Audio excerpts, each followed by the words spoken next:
You now tuned into Somewhere in the Middle with Soonie and Mo. Hey, hey, hey, hey. Hey, hey, hey, hey. Hey, Don on the beat. Hey, I got so many ops. Everywhere I go, I got so many ops. so many y'all. I know they plotting against me. I know it's hate, they wanna kill me, but please don't tempt me, cause I got so many Glocks. Hey, ain't none of them empty. Jesus said they would hate me too. That's how I know it's envy. I got so many ops.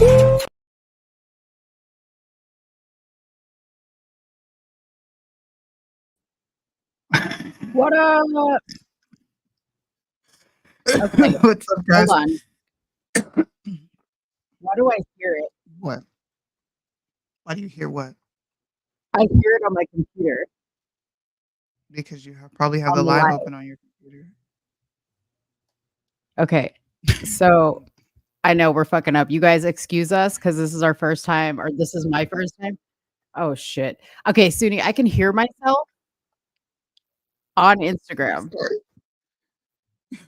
What? I can hear myself through here on Instagram. That's good. That means we're live. Can you see us? Yeah, I can see us, but I can't. So just mute that on your end. Hold on.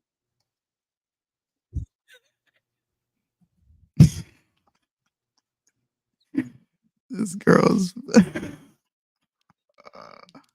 can't. don't know what to do with herself, y'all. She don't know what to do. Well, you know what? We're live on Instagram. You can hear it. I can't hear me. I did it. I did it. Okay. What's up, guys? I'm so sorry. Mo's having a boomer moment. It's Boomer Moment Friday. Boomer moment Friday. It's all right. I had one earlier.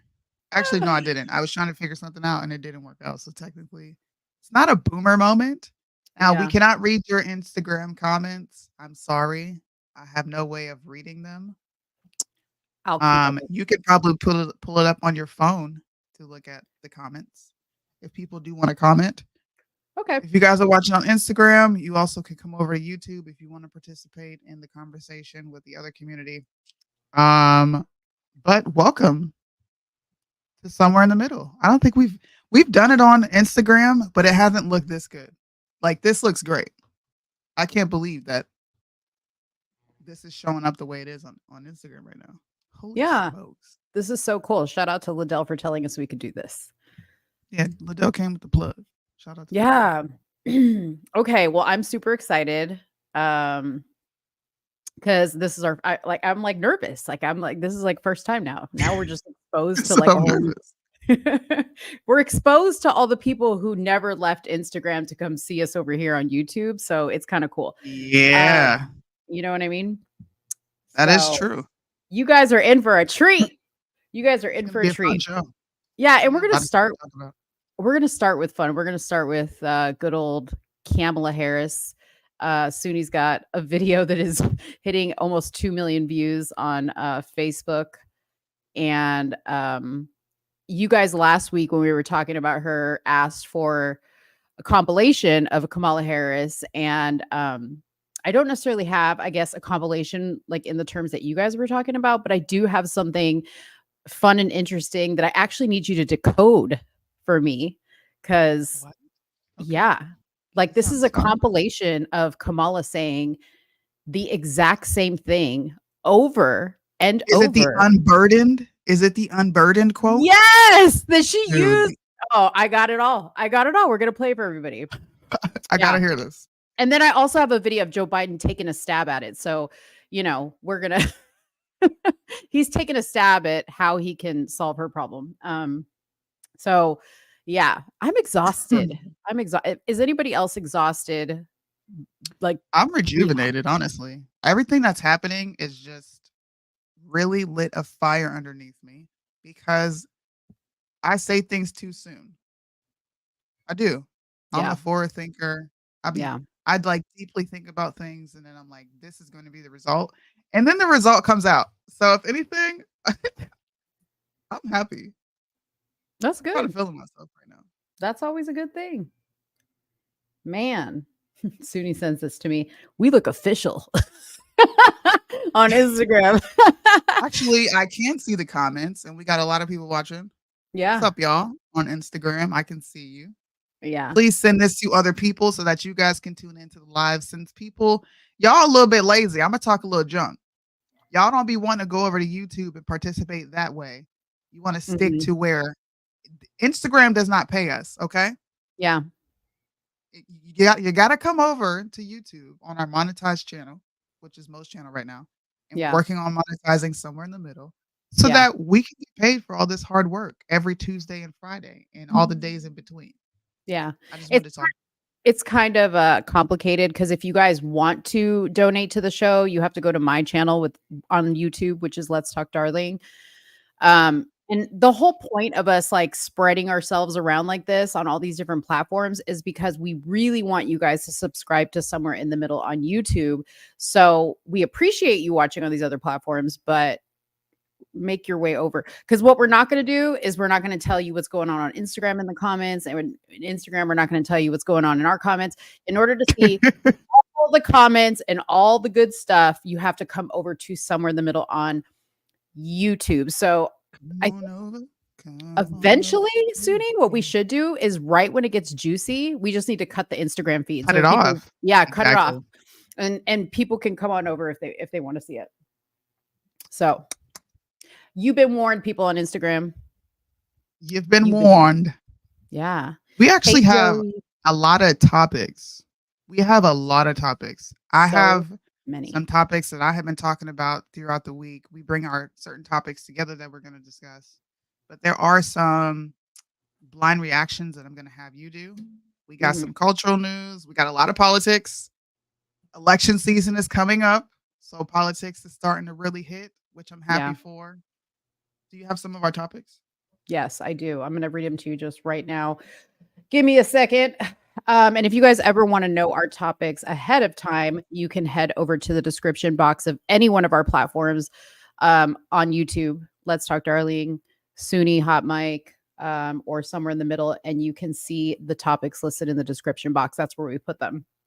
Okay. Yeah.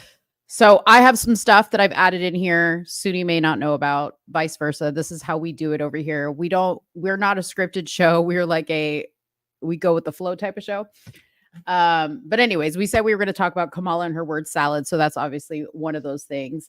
I have on here, the U.S. Supreme Court sends Jack Smith packing and denies his request for ruling on Trump immunity arguments, which is a great thing for us. Darius Jackson and Keke Palmer, the tables have turned once again. That is like a revolving door of drama. Okay, that whole situation. So we're going to give you guys the update on that. We're going to talk about the grifting Rob Smith, who we did mention last week. Yes. He's making his rounds, and some people have come to his defense. So we're going to talk about that. Anybody see the Bishop TD Jake stuff? Did you see the Bishop TD Jake stuff? I kind of briefly talked about it. I said I wanted to speak about it on here, but I'm not shocked. To me, this is just like I think everybody knew. Yeah. But then again, this is also speculation because it did come from a TikToker who says that she somehow got information that Cassie handed over a phone to the FBI, and what's her name? She just passed away. His ex-wife or ex-girlfriend. Oh, Kim Porter. Kim Porter. She turned her phone over, her burner phone, and that's where they're getting all this juicy information from. But it is still speculation. It's speculation. Regardless, I'm here for it. You're here for it? I'm here. What? A burner phone? Did you say let her burner rest phone? in peace. I did say burner phone. Listen, honey, I'm looking for the original notes from the book that she was reading right before she was killed, or writing the book that she was writing right before she was killed. If anybody's got that, I need to know. You know me, I'm nosy. I need to know.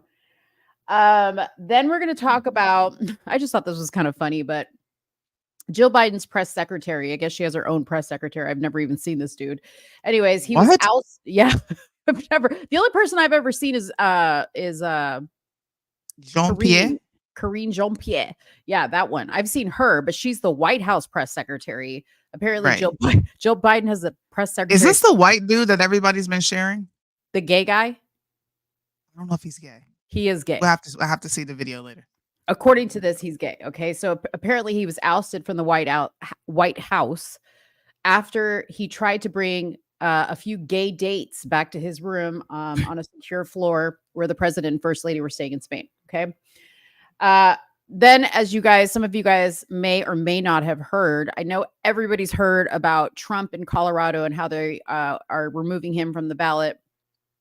But now 4 states have decided to only have Joe Biden on the primary ballot. Tennessee, North Carolina, Florida, and I don't know who else. Okay. I had an interesting dialogue online with people about this one because I posted it and I was like, communism, make communism great again, right? And people were writing me and they were like, but this is a good thing for us. And I was like, wow, okay. So we're going to talk about that. What? We're going to talk about I was just like, yeah, what the fuck? Let's not even. I'm good. Okay. And then air marshals are being pulled from airports to assist at the border, leaving our airports unprotected and fuller than ever of illegals. You had a very interesting conversation yesterday about that whole topic, about the illegals, not about the airports. This is an old video from The View that I came across, but I was reading through the comments and I found it kind of interesting. But should we support a child support card that would limit what mothers can spend child support on? Now, the ladies at the Real, and this is back when Jeannie Mai, Jeezy's now ex, was on the show prior to her being a mother and prior to her being a wife. She has interesting comments about that. And I don't know if Jeezy saw that before he took her as his wife and the mother of his child. Yeah, probably not. Also, a very kind of misleading article stating that I thought it was misleading the way the article was stated, but Biden pardons marijuana use nationwide is what the article said. Yeah. So we're going to talk about that. Biden pardons marijuana use nationwide. We're going to talk about that. We're going to clarify it because there's a lot of misleading stuff about that. And then Soonie watched the cult documentary that I suggested to her. I sure did. Did you finish it? I did. Okay. So we're going to thoroughly disturbed. Yeah. We're going to talk about that. I just finished watching Twin Flames or Escaping Twin Flames because I hadn't seen that one. And I was just like, conclusion is this. Now, Twin Flames had one black person in it, okay? But conclusion is this. White people are crazy, okay? White people. And don't say, oh, Mo, you're being racist. White people, no, I'm going to tell you, it's a cult. Aside from that cult where they put on the Nikes and went up in the spaceship, and I said there was a brother in that cult only because there were a free pair of Nikes in it for him. That's it, okay? But everything else, white people, you dominate in cults, just like you dominate in school shootings. Dang, Mo was calling out the whites today. Weren't you the one that said cults are the white people's gangs? Yes. Did you say that? Yeah.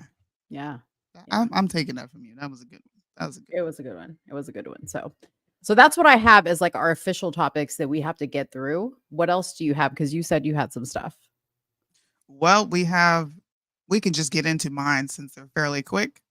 We have this headline that broke on Breitbart that exposes the Republicans for what they truly are, which is P words. Yes. Right? I'm trying to clean up my language. But I can say punks. We'll say that.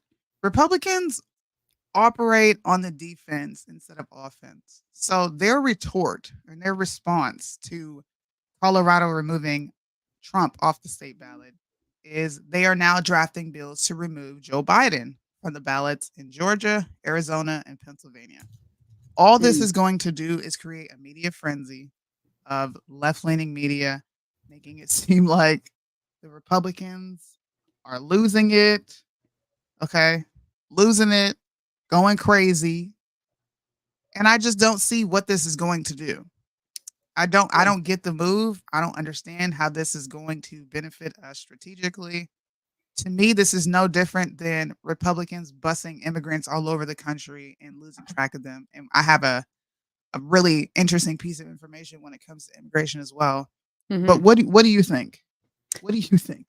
So this is the thing that I posted on my story today, and with the caption "Make communism great again," because that's the first thing I thought about, right? In a communist society, they tell you who your options are, right? Right.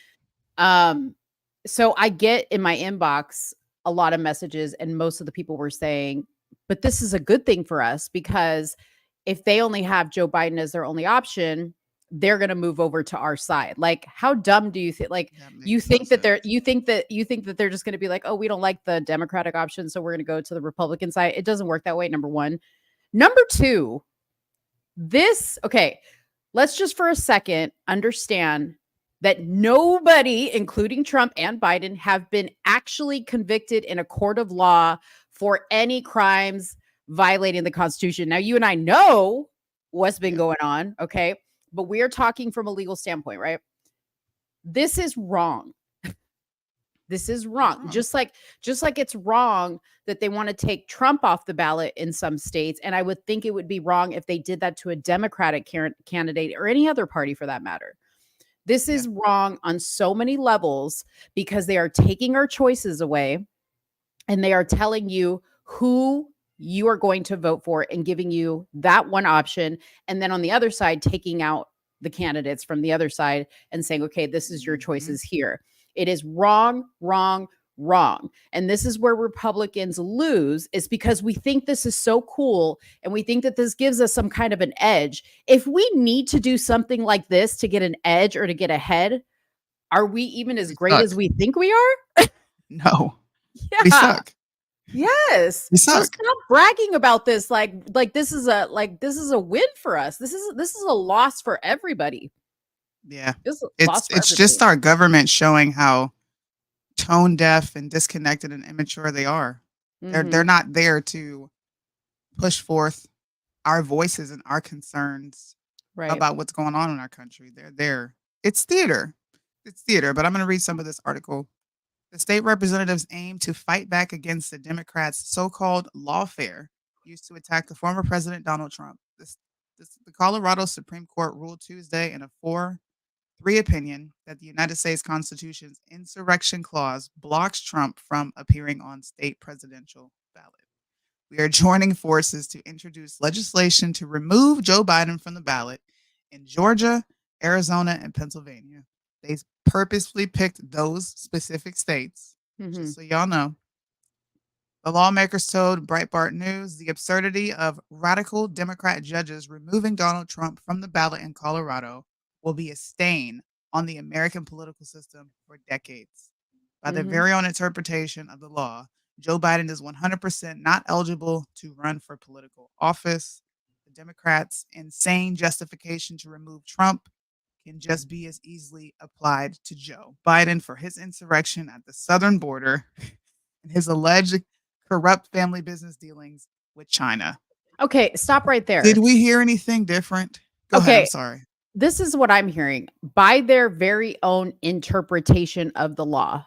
Okay, number one. Number two, alleged corrupt family business. Now, we know that it's probably not alleged. I'm not saying that it isn't alleged, but it isn't been figured out in a court of law yet.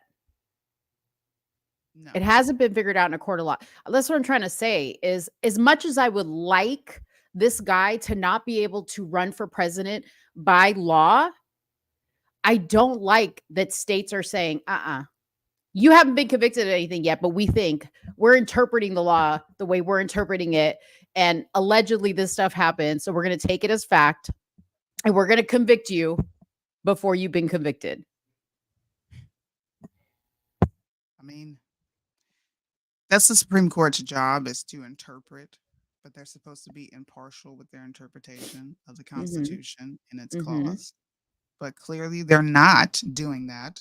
Right. We all know that the federal Supreme Court, which is the highest court of the land, is going to strike this down because Right. Trump has not been found guilty of insurrection.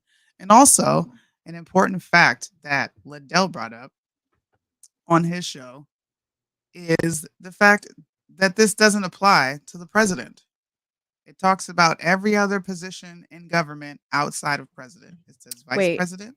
It says representatives. I'm talking about the insurrection clause. Yeah. Okay, hold on. I got something for you real quick. I'm going to switch from my screen to your screen just to make sure our audience understands what you're talking about. So this doesn't apply to the presidents, does apply to the vice president. Let's take a listen and see if a vice president has ever violated this law. That's right. But they're not going to stop. They're not going to stop. And they're not, this is a movement. I'm telling you, they're not going to stop.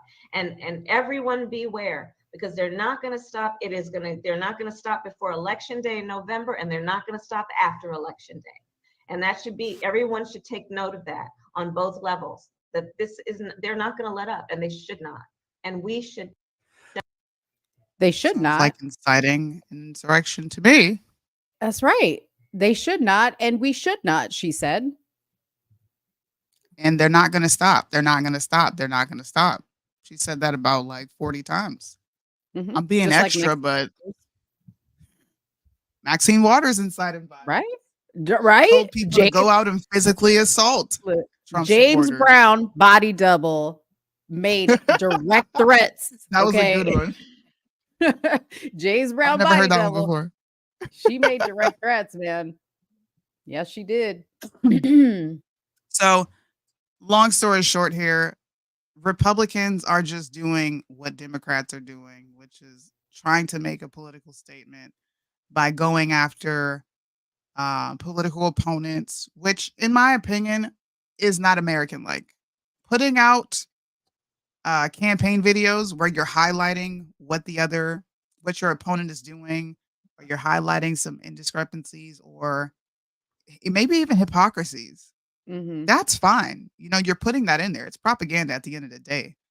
But for Right. you to try to bend the law to your will in order to fight back in a very weak way, Mm-hmm. we as constituents that vote for Republicans really need to get loud, because Right. I don't think any of us asked for Republicans to draft bills on removing Joe Biden. We've been Mhm. asking for bills for vets. We've been asking for bills for the border. You know, like, where is the policy that Americans are actually asking for? Where is the policy? We're not getting the policy that we want. So please Right. make your voices heard. Yell, scream, shout, stomp, do something. Because Republicans they're governing horribly right now. Yeah. They just suck. Yep. I agree. Suck. Let's talk about, since we're on Kamala, let's talk about Kamala. So show us your post that's getting 2 million views. And I then can't show it on here. I can only show it on my Mac. So you have to pull that up. what do I pull it up on? Can I pull it up on your, I can't pull it up on Instagram because I'm live on my Instagram. Oh, well, then they can't see it, unfortunately. Oh, well. Well, what you can Unless I have it on my see. computer, which I don't think I do. You have a video though. Play your video, so we can hear of burdened. I can't remember what the hell she said, but I got a juicy ass video. Whew. This is the mashup of all mashups. Let me tell you. Hold on. All right. God, it's hard to look at that. Oh, is this Look a at that. Republican Can you research page? imagine? I love this page. Can you imagine Dougie? You know her husband, Dougie. He's got to wake up and look at that every day. All right, let me stop being mean. Freaking weird. All right, here we go. Everybody, pay attention. She's going to say it several times. And if anybody can decode the message, please drop it in the comments box below. Yeah. Let us know what Kamala's saying. Unburdened by what has been, you know? What can be unburdened by what has been. What can be unburdened by what has been. What can be unburdened by what has been. What can be unburdened by what has been. What we can see, what we believe can be, unburdened by what has been. What can be, unburdened by what has been. What can be, unburdened by what has been. What can be, unburdened by what has been. What can be, unburdened by what has been. Who we can be, unburdened by who we have been. What can be, unburdened by what has been. Where we can be, unburdened by where we have been, and unburdened by where we are right now. What can be, unburdened by what has been. What can be, unburdened by what has been. What can be, unburdened by what has been. What could be, unburdened by what had been. What can be,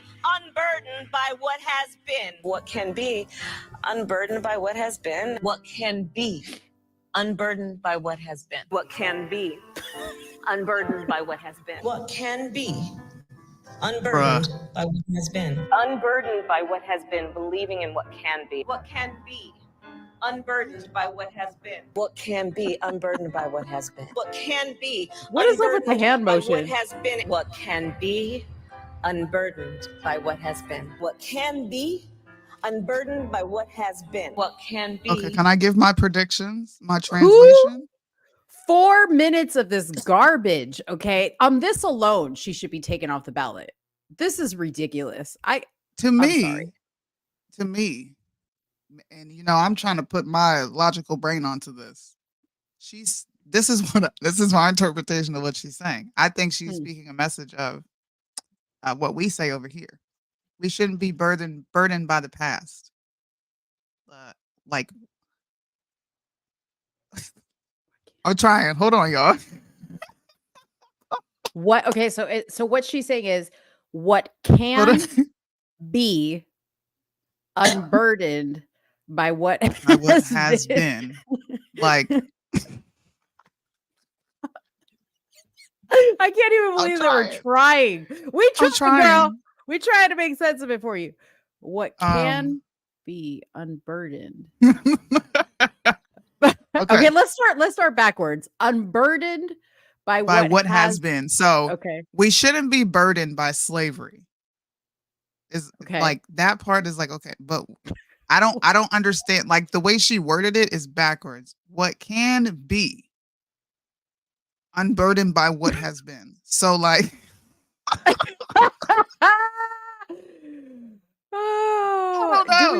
don't know. Do we maybe want to hear what Joe has to say? Who? He, you know, when I was making this clip, Joe said, "Can I give it a shot?" is what he said. So I said, "Joe, record me a message. I'll play it on somewhere in the middle. Give it a shot." Okay. So Joe's gonna try to decode it for us since they work so closely together. He might understand. Sorry, I'm frozen. Do you still hear me? I can't hear you, but you're frozen. Okay. Yeah. Hold on. I'm going to say something outrageous. I have never been particularly poor at calculating how to get things done. So the best way to get something done, if it holds near and dear to you that you like to be able to, anyway. He gave up. He was.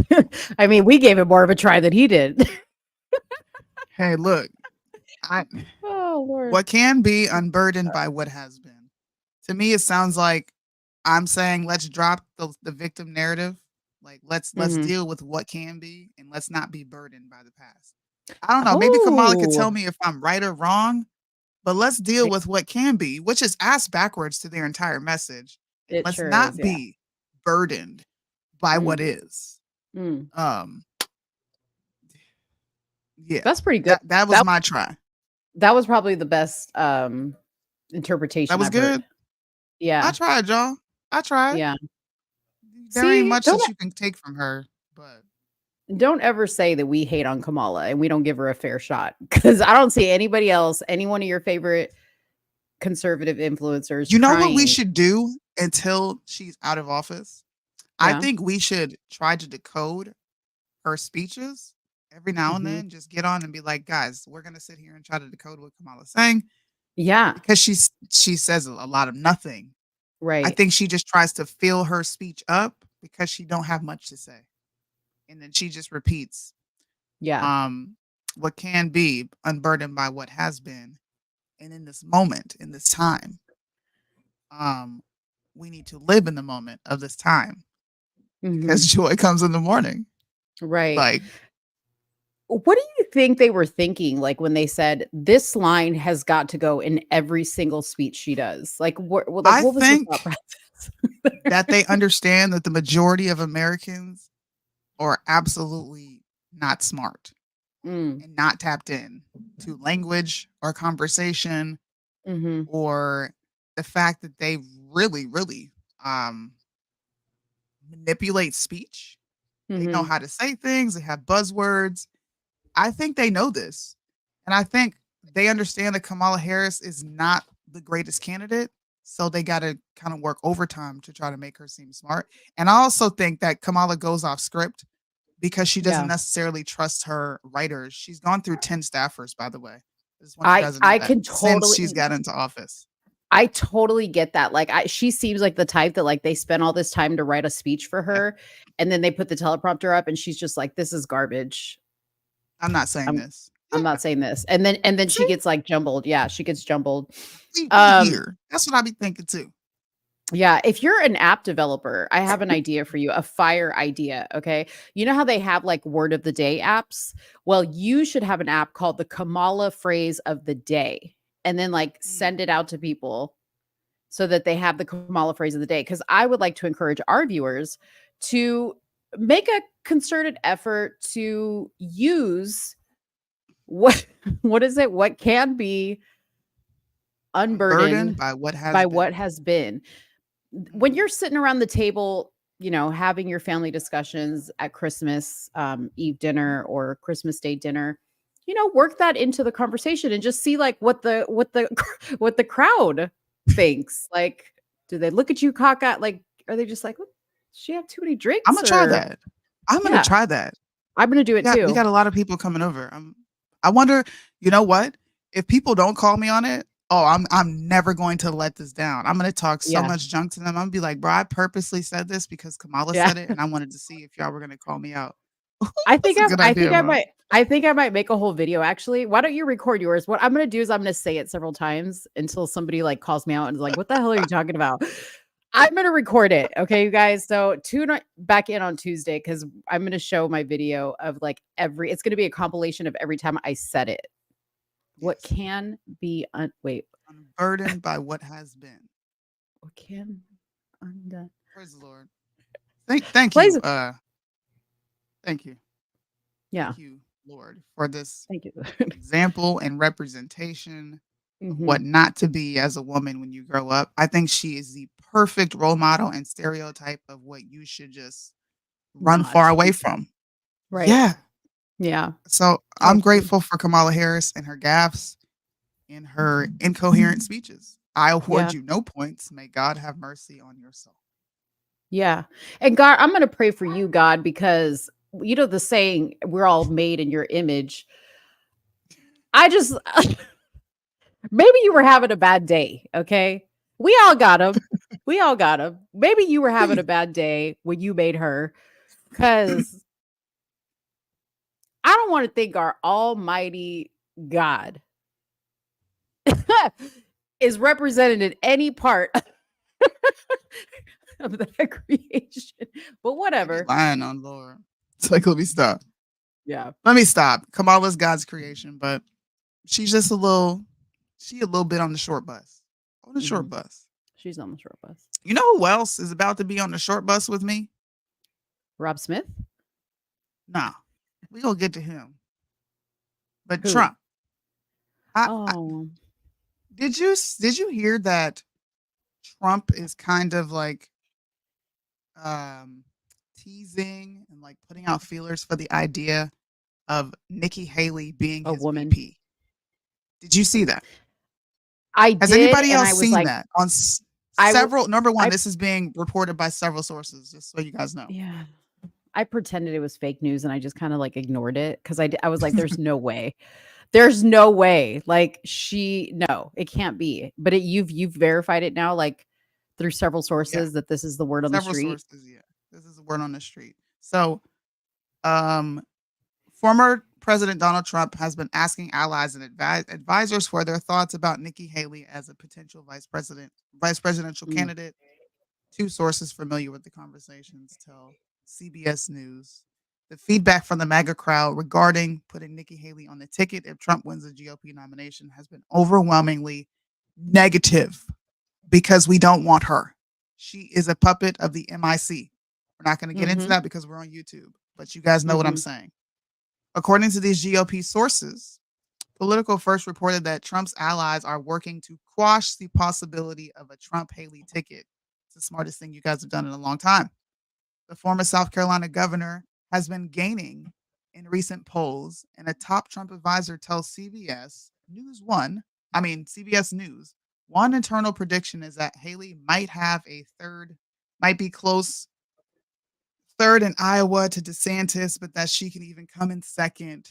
But Trump in an interview, and this is where I was just like, shut up sometimes. Trump in an interview with conservative talk show host Hugh Hewitt blasted polls showing Haley performing well as fake. He also insisted he's not worried about Haley as a challenger. Trump, can you just come out and say, no, this is not going to be my VP. No, we have not had this discussion. I will announce my VP when it's right. You decided to come out and say, she's actually not beating me. Fake news. Right.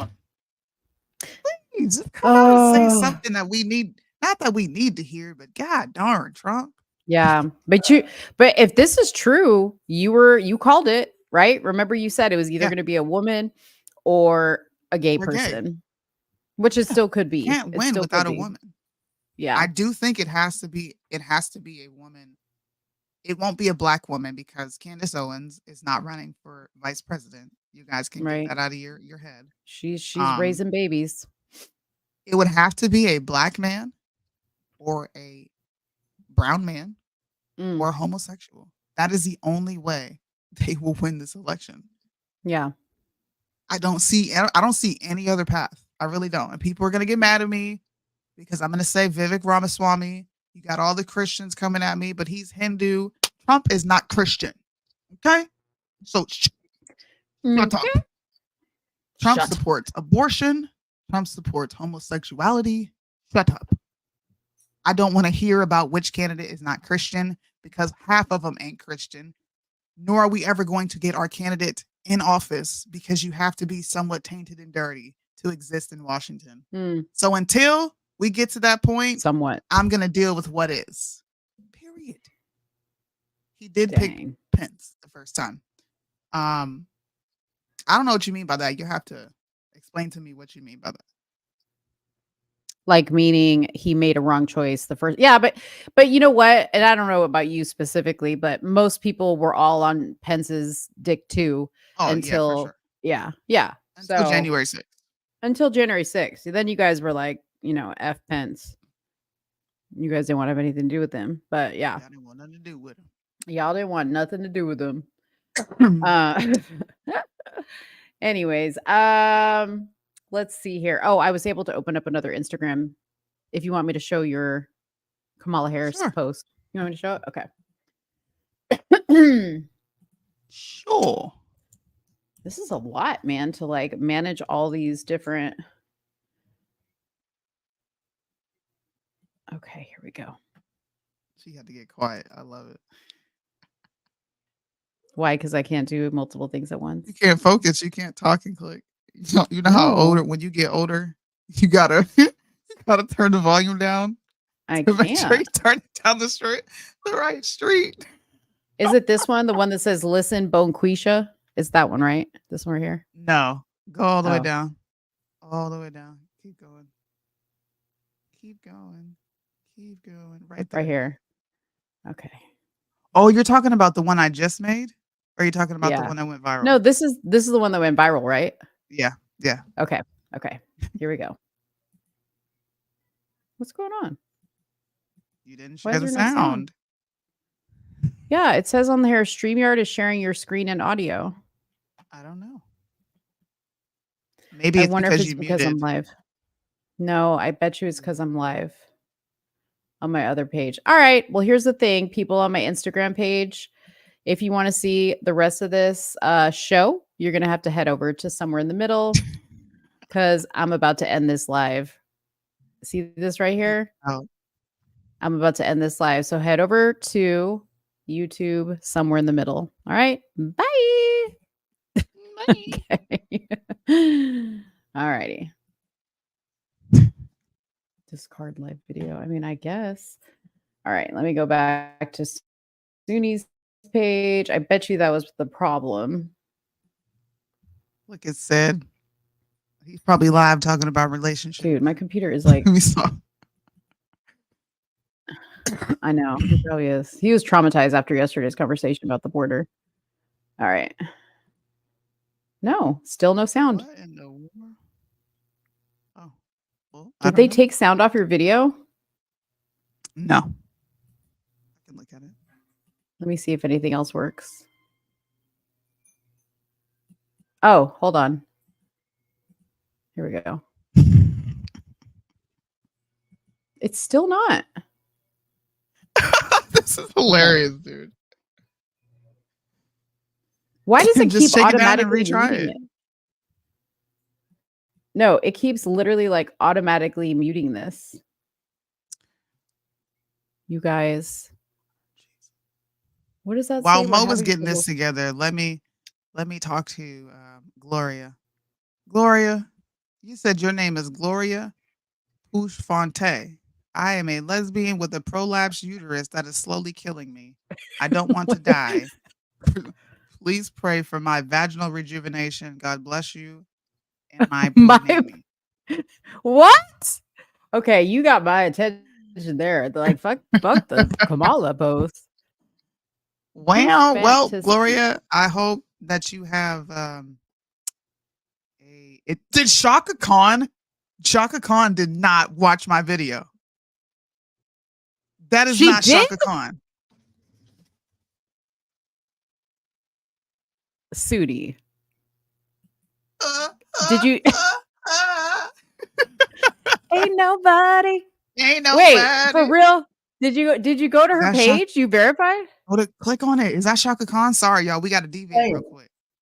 All right, here we are. Oh, we're on this. Wait, what? And she said hello?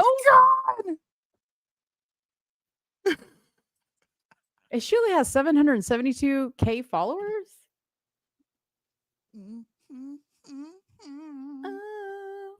Why she say hello? What is this about? Hello. Hello. Is it this video? I got a question for all my LGBTQ folks. How the freak are you bisexual if there's only 2 genders? How, Sway? They just Shaka said hello. Not on that. On the other, on the Kamala Harris one. Click it on the other side. No, she did it. Was it on that one? Hold up. Right there. All watched the television coverage of just yesterday. That's on top of everything else that we know and don't know yet, based on what we've just been able to see. And because we've seen it or not doesn't mean it hasn't happened. But just limited to what we have seen. The f is this saying? She ain't saying nothing. How is this the VP? We all watched. Dude, is that really Shaka Khan though? Yo, right. Shaka Khan commented on my post, bro. I am super right now. Wait, look and see if she's following you. Let's see if she's No, I don't want to have my heart broke. Let's see who she's following. Why is she not following me? I doubt it. No. She's not following me. Let's see if just by chance she followed me. No. Why would she follow me? That's cool though. Gloria. But that's Kamala. All right. Listen, Gloria, we're not paying attention to you. I would rather not talk about your private business. Yeah. No, thank you. No, Gloria, thank you. They make a cream for that girl. Go get it taken care of. I agree, Christina. It sounds like a personal sounds like a PP to me. So go in and figure that out. Yeah, that's crazy. We actually had the same topic. Can you believe it? We had the exact same topic. Well, you gave it to me. That's why we have this topic, because you sent it to me. Okay. Remember? Yeah. You know, I like to look into the marijuana laws and just different things that are going on with marijuana because I do believe it is an alternative form of medicine. It's better than a lot of this big pharma stuff where it creates more symptoms than it does curing what the hell's going on with you. But it is misleading. And I think that the Biden administration is doing this because they are trying to kind of compete what Trump did with the First Step Act. This is personally my opinion. Yeah. Biden pardoned certain marijuana offenses, grants clemency to 11 nonviolent drug offenders. 11. It's that time we right these wrongs, Biden said in a statement. President Joe Biden announced Friday that he was granting clemency to nearly a dozen people who have been serving long prison sentences for nonviolent drug offenses. This sounds like a conservative talking point. I don't know if you hear it. Yeah. Doesn't it? Yeah. Kind of. Yeah. Okay. The reason Go ahead, I'm why sorry. I think that, though, is because this isn't the first time he's done this. So he's actually done this before. And he's only, it's only 11 people, you guys. It's not like he's, it's not like he's doing everybody. The president announced that he was signing a proclamation to pardon certain marijuana offenses, building on an action he took back in 2022 to pardon thousands of Americans who had been convicted of simple marijuana possession. There you go. America was founded on the principle of equal justice under law, Biden said in a statement.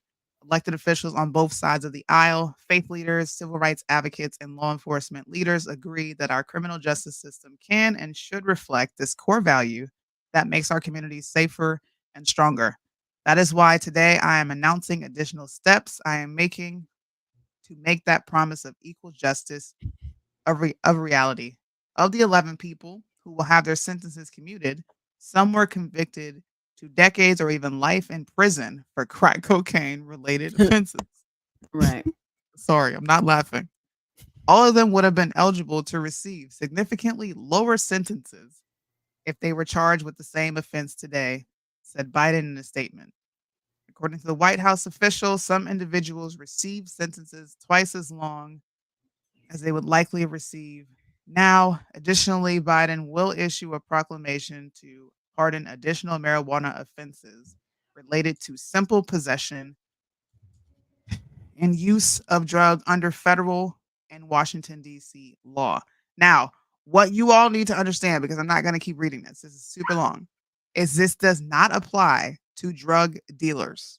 It just applies to people who smoke weed, who got caught with weed.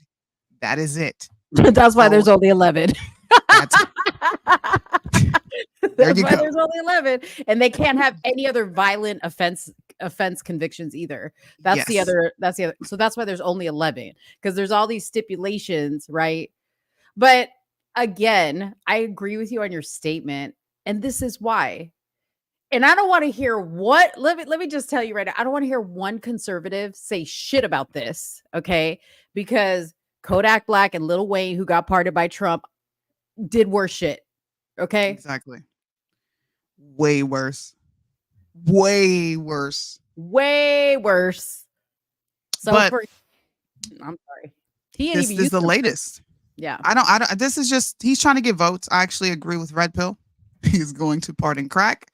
Well, according to what we just read here, 11 of the people who will have their sentences commuted. Some were convicted to decades or even life in prison for crack cocaine related offenses. I don't know if it's use of crack. I don't know if it's the distribution of crack, trafficking, simple drug dealers. There is not a lot of information right now. I'm going to personally look into this and dig, but this is just Joe Biden trying to win votes. He's trying to get the black vote back, and he knows that this is something that black people are extremely sensitive about when it comes to the justice system, and then feeling railroaded by the same system that locks them up for nonviolent offenses, which we all talk about. I agree. If it's a nonviolent offense, sure, they should be punished, but decades, life, nah, Shouldn't be doing that. Should Uh, Tyrone Biggums. He heard they're giving out pardons, okay? He heard they're giving out pardons. He's lining up. This is about to be every crackhead on the blog right now. Hey, what? Talk about. So you guys chill out. Joe's only going to get 11 more votes. That's all. That's it. That's it. Rack You it got to up. do a little bit more, Joe Biden, how to you- get the black that's- vote back, because when you sat the Black Caucus down and you sat a lot of those black leaders down, Mhm. I've done enough for you. Now, what you're Right. going to do is work with these Mexicans because whites aren't going to exist in a minute. So y'all going to be forced to work together. Do you remember that clip? That was Yep. crazy. He was talking to them like they were kids and they all just sat there like this. Yep. He straight Yep. up told you he wasn't going to do nothing else for you. And he hasn't. I'm going to find that clip. We got to talk about that. Yeah. Biden cares so much, he even sponsored the laws that put people away. He also wrote the omnibus bill of 1995 that turned into the Patriot Act, but he cares about people while writing laws to enslave us. Yep. I don't have nothing to say. Anyways. All right, let's talk about this Jack Smith thing. Jack Smith denied his request for ruling on the Trump immunity agreement. So here is hold on one second. I'm going to pull it up here. So Supreme Court just rejected Jack Smith's request to bypass the appellate court on Trump's presidential immunity challenge to his January 6th indictment so that he could try him before the 2024 election. So Jack Smith was the one that was running like that special counsel to go after Trump, and Trump's been talking shit about him like nonstop, and he went and posted on his Truth Social page. Let me just pull it up here. Did I put it on here? He posted on his Truth Social page. Hold on one second. I can't pull up Truth Social, so I gotta pull. I doxed you.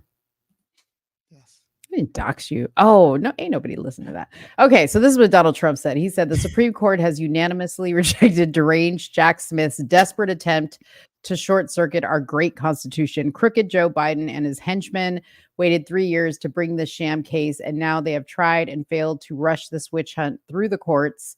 Of course, I'm entitled to presidential immunity. I was president. It was my right and duty to investigate and speak on the rigged and stolen 2020 presidential election. Looking forward to the very important arguments on the presidential immunity in front of the DC Circuit Court of Appeals. So this is probably going to impact that whole Colorado thing because that kind of has something to do with it, right? Because he stood in front and, obviously the whole insurrection part of it is like the key word.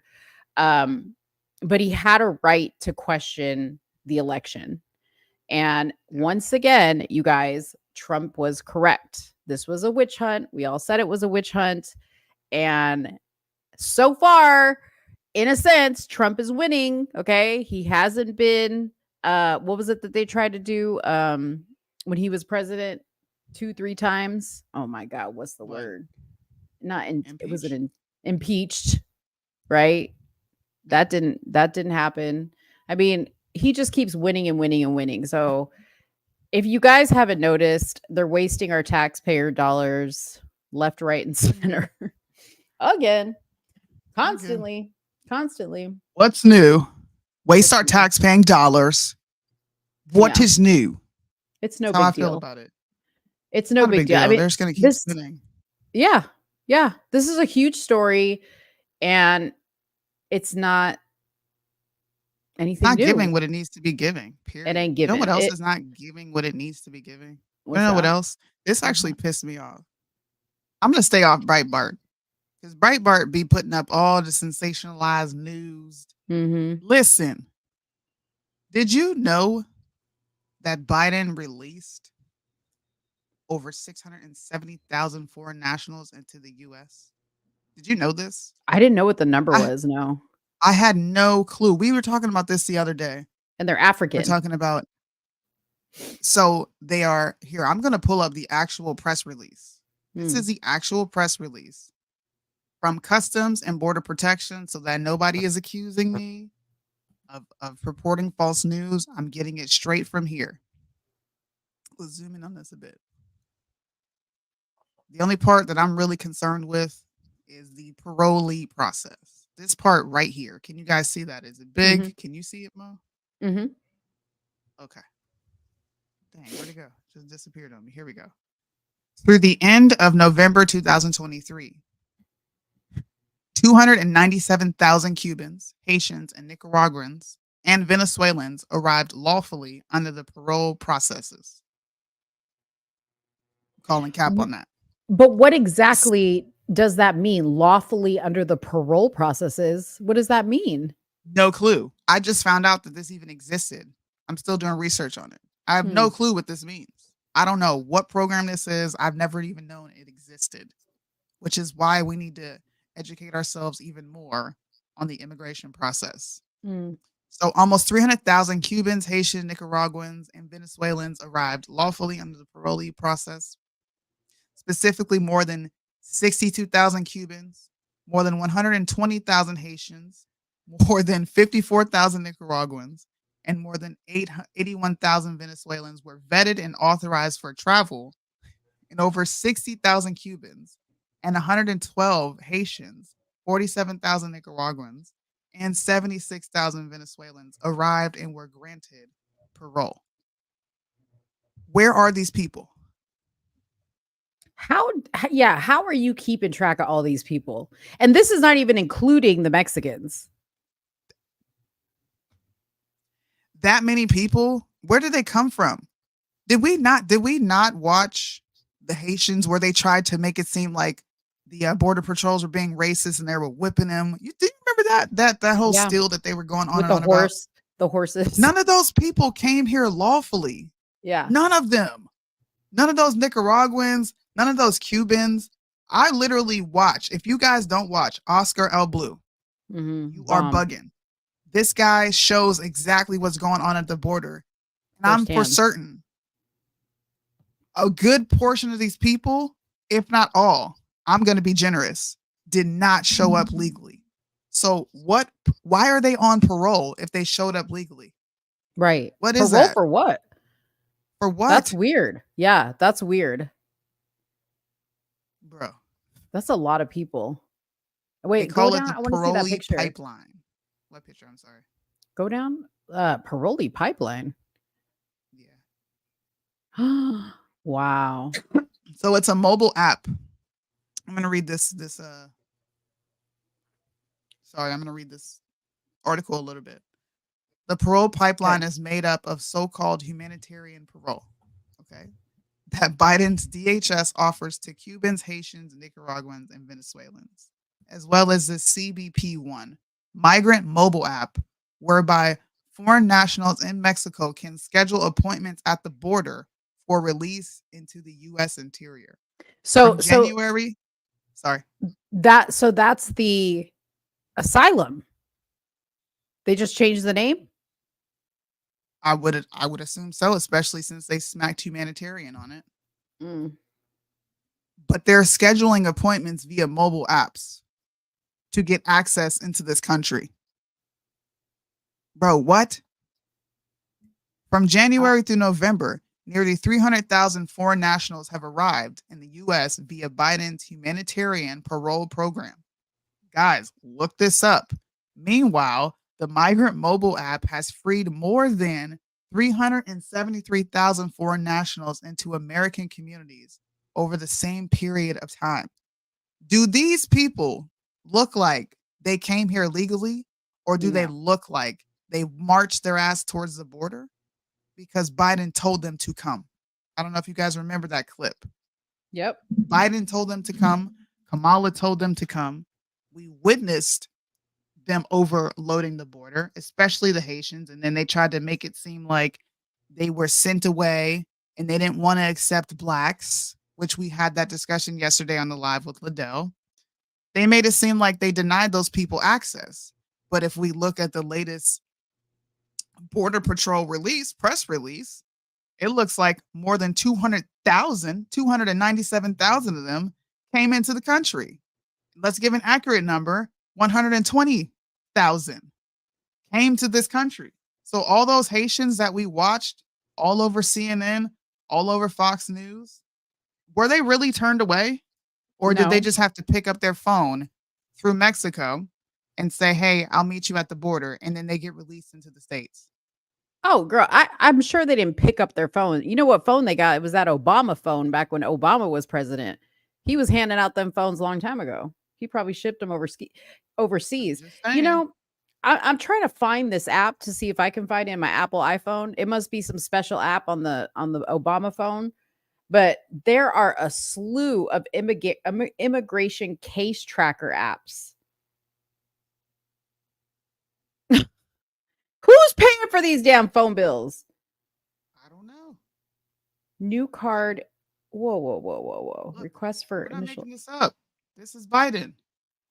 I would, in fact, make sure that we immediately surge to the border. All those people are seeking asylum. They deserve to be heard. That's who we are. We're a nation that says if you want to flee and you're fleeing oppression, you should come. How can we save these people from oppression when you're saying that white supremacy is the biggest and the only national threat in this country? Do you guys remember him saying that? Yep, I do. Hold on, I remember got a that. clip too. You sure do. How are you gonna say come here and escape oppression when this country is ran by white supremacists? I'm looking at the examples of this app. Okay, this graph that you're looking at right here, the green is the number of immigration cases approved. The red is denied. This is concerning to me. Oh, Lord have mercy. Hold on, y'all. We gonna have fun today. We're gonna have fun today. No, I'm really trying How, to see. Sway? Yeah, how? I want to see This. how and where. American history has not always been a fairy tale. From the start, it's been a constant push and pull for more than 240 years. Between the best of us, the American ideal that we're all created equal, and the worst of us, the harsh reality that racism has long torn us apart. It's a battle that's never really over. But on the best days, enough of us have the guts and the hearts to stand up for the best in us, to choose love over hate, unity over disunion, progress over retreat, to stand up against the poison of white supremacy, as I did in my inaugural address, to single out as the most dangerous terrorist threat to our homeland is white supremacy. Why would you invite immigrants to come here running from oppression when you claim that this country oppresses blacks? They're brown. Right. They don't have white privilege. You want to run to So the why oppressor. invite them? Exactly. None of this makes sense. All I know is 120,000 Haitians came in and they tried to make it seem like they were turned away because America's racist. Listen, I want to know how you process that many parole applications and verified the oppression that they claim or the asylum that they're whatever claiming. Okay. How did you verify that? I just found, see y'all, we missed this. Okay. In January of 2022, they rolled out the Biden-Harris administration announces new border enforcement actions. Now, of course, they didn't label this parole program, but if you read into this, this is where they mention the parole program. While the courts have prevented the Title 42 public health order from lifting for now, the Biden-Harris administration today is announcing new enforcement measures to increase security at the border and reduce the number of individuals crossing unlawfully between ports of entry. These measures will expand and expedite legal pathways for orderly migration. That didn't look orderly in the picture that I've been seeing, and results in new consequences for those who fail to use those legal pathways. But if you're quickly approving them, what the hell? This is all just fluff wording, in my opinion. They're not following any of this. They also draw on the success of the Venezuelan initiative. What the hell is that? What is the Venezuela initiative? To storm our borders? Which launched in October of 2022 and has resulted in a dramatic drop in the number of Venezuelan nationals attempting to enter the United States unlawfully. They ain't gotta enter unlawfully now. We're letting them in. Exactly. What? Lord. We're letting them in.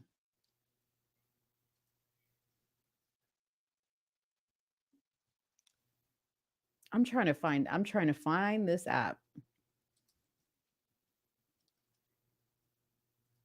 So basically they created this parolee thing to circumvent this thing. That's what it From sounds what like. you're reading to me, it sounds like they're trying to circumvent something. Mm-hmm. Yeah, this is crazy. Oh, here it is. Expanding the parole process for Venezuelans to Nicaraguans, Haitians, and Cubans. Today, the Biden administration is announcing it will extend the successful Venezuela parole process and expand it to nationals of Nicaragua, Haiti, and Cuba. Up to 30,000 individuals per month from these 4 countries who have an eligible sponsor. Who's sponsoring these people? And pass vetting and background checks. How? I had to order a copy of my son's birth certificate. It took 3 months. How are you guys getting through hundreds of thousands of vetting and background checks? Okay, so these people can come to the United States for a period of 2 years and receive work or authorization. Individuals who irregularly cross the Panama, Mexico, or U.S. border after the date of this announcement will be ineligible for the parole process and will be subject to expulsion to Mexico, which will accept returns of 30,000 individuals per month from these 4 countries. Dude, I bet you Mexico ain't happy. Probably not. I don't think any country's See, happy with how America's governing right now. the We're all over president the of place. Mexico is probably wanting Trump back because they had a good relationship. Now you sound like a Trump supporter. I know, but I am a Trump supporter. This is the thing about it. Okay, here's the online appointment portal. When Title 42 eventually lifts, non-citizens located in central and northern Mexico seeking to enter the United States lawfully through the U.S. port of entry have access to the CBP-1 mobile application for scheduling an appointment to present themselves for inspection and to initiate a protection claim instead of coming directly to a port of entry to wait. This new feature will significantly reduce wait times at the border. All right, so let's go to CBP-1. Here it is. Here's the app that you need to look at. CBP-1. I'm going to go on here. You should. I'm going to put in an application and see what happens. That's what I'm going to do. So I guess here's the ports in Arizona, Texas, Brownsville, Eagle Pass, Hidalgo, Laredo, El Paso, Calexico, and San Ysidro in California. I know Red Pill's probably going to be all over this. Probably, if she's not all over it right now.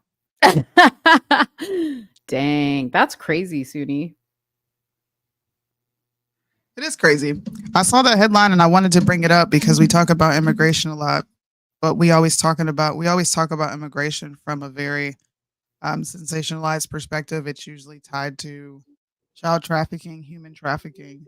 And we don't just have normal conversations about how this is multifaceted. You have them coming in from every which way. There's multiple ways they're coming in. The job market, asylum, humanitarian efforts. There's just a bunch of different ways that they're coming in, and not everybody is trafficking a child or doing something. Well, they're doing something illegal, but I'm not going to say all of them aren't seeking asylum. Of course, some of them are, but they're also not going through the right process.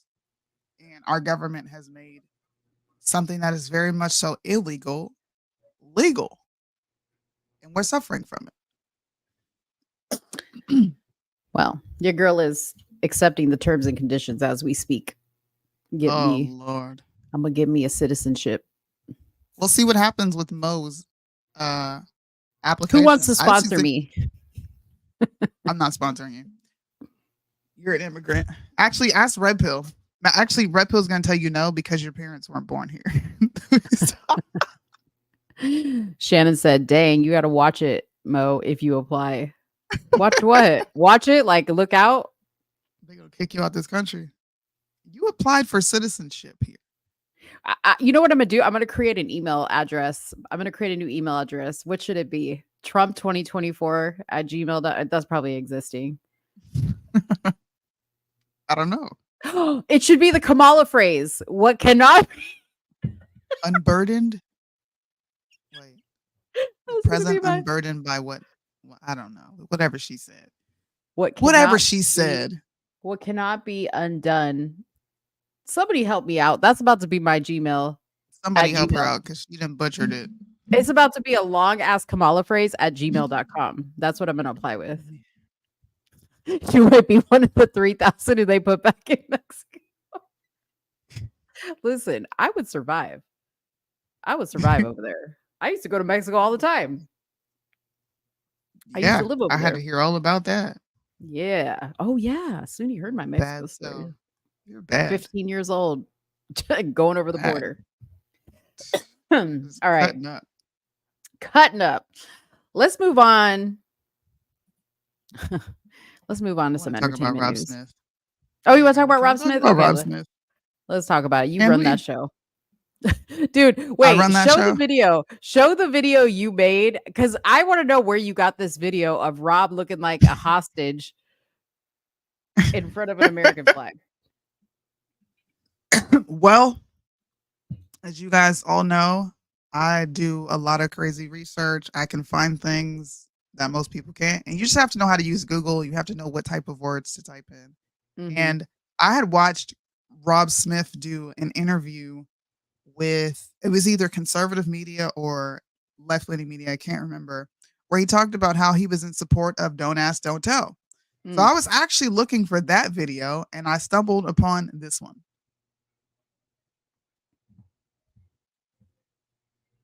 Bruh. Come on. I ain't the only one. My name is Rob Smith. Yesterday, I took action with Get Equal on the White House fence because I wanted to represent all of the nameless, faceless veterans of color that are disproportionately affected by Don't Ask, Don't Tell. And what I'm asking everyone out there is to think about what motivates you and think about what moves you and to take action in any way you can in your own communities. You can call your senators, you can call your congressmen, you can take direct action in local communities. Now, I'm not asking you to take yourself to the White House fence, but I'm asking you to get involved because that is what this is all about. So the last thing I have to say to you is get visible and get equal. It's something that we can all do. My name is Soonie Blanks, and I told y'all. I like that hat.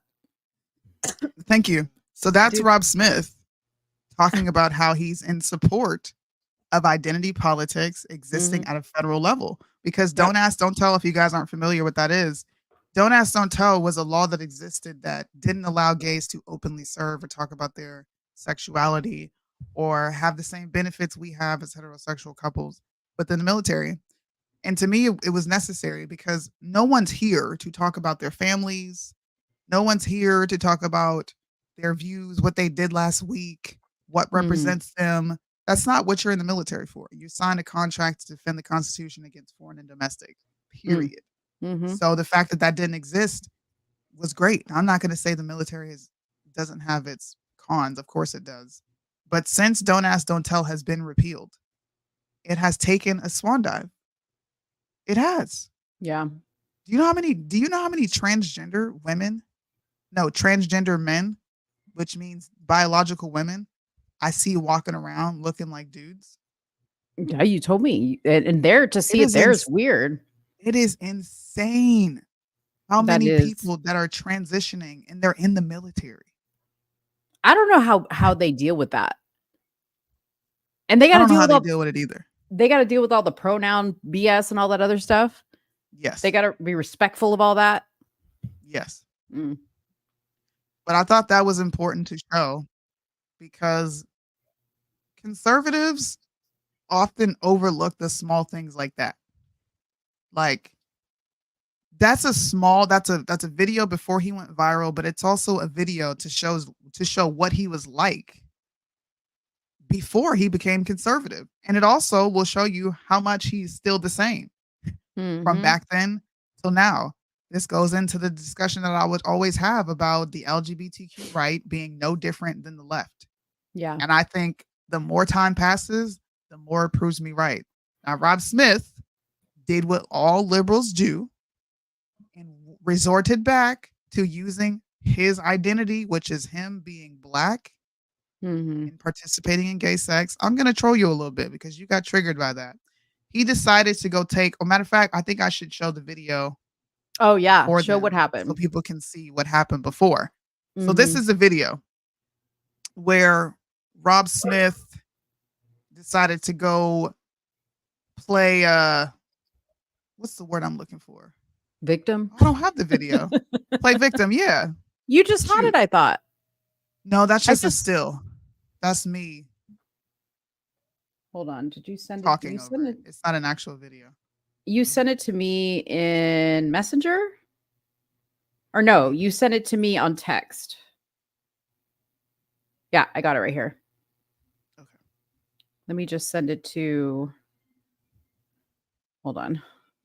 Soonie's like, she sends me things on so many different platforms that I'm like, okay, I got to go here. Now I got to go here. It's like a struggle, man. Like I got to remember where you sent me everything. So then I got to send it. A long line. This is perfect. I got to send it back to your non-existent WhatsApp account. Yeah. Dude, guys, while she's pulling this up, my dad was about to report me missing because that's how I communicate with my family back home. Because I hadn't messaged him due to me not having WhatsApp. He was about to report me missing, bro. I was like, why didn't you just tune into the show? All right. So let me read the headline and then you guys can hear the video. So this is from Vice News. It says a black gay Donald Trump supporter was inundated with racist and homophobic slurs during America First, an annual far-right event Trump has spoken at in Phoenix. Last night in Phoenix, I was confronted and surrounded by some white supremacists that don't like gays or blacks in the Republican Party. They shouted the N-word and flag it at me to make their point. Smith shared on Twitter along with the video. However, I served in Iraq. I will never back down. Smith says, despite receiving Iraq. I know, despite receiving hate from fellow Republicans, he doesn't believe they represent Trump and that he'll continue to support the former president who's facing and multiple why bring it up? Sorry, I'm not cutting you off, but I'm ad-libbing. And then why bring it up? Exactly. Well, but here's the thing, and this is what's important to know before we play this video, is if you follow Rob Smith, which I follow Rob Smith for purposes of this type of stuff, not because he's in the David J. Harris category with me. I've never found this guy appealing whatsoever.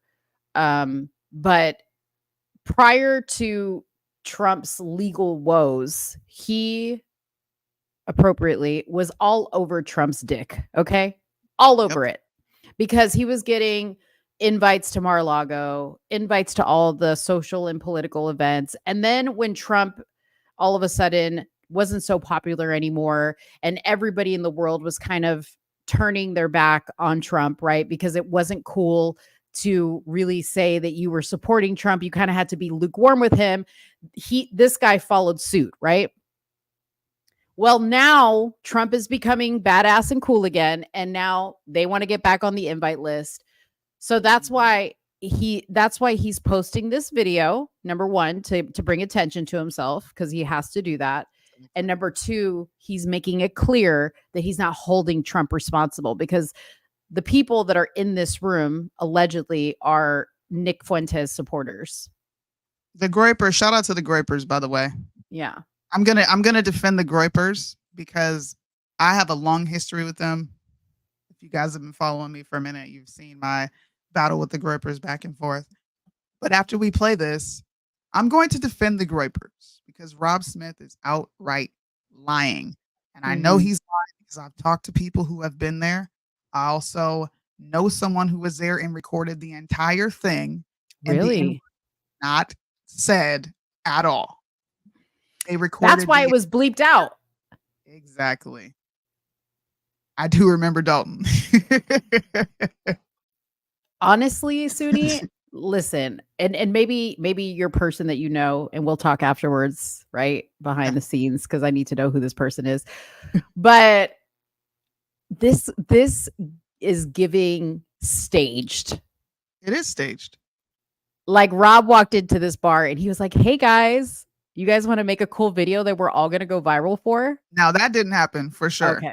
Okay. But what he did afterwards was indeed staged because this video is him coming back into the establishment that he was allegedly surrounded by a bunch of homophobic and white matter of fact, let's just play the videos because I'm going to let y'all hear his words.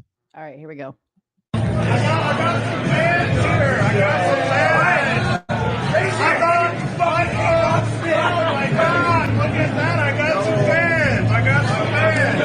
Wait a minute. Gay sex. Yes, Nick Fuentes loves gay sex. No, he doesn't.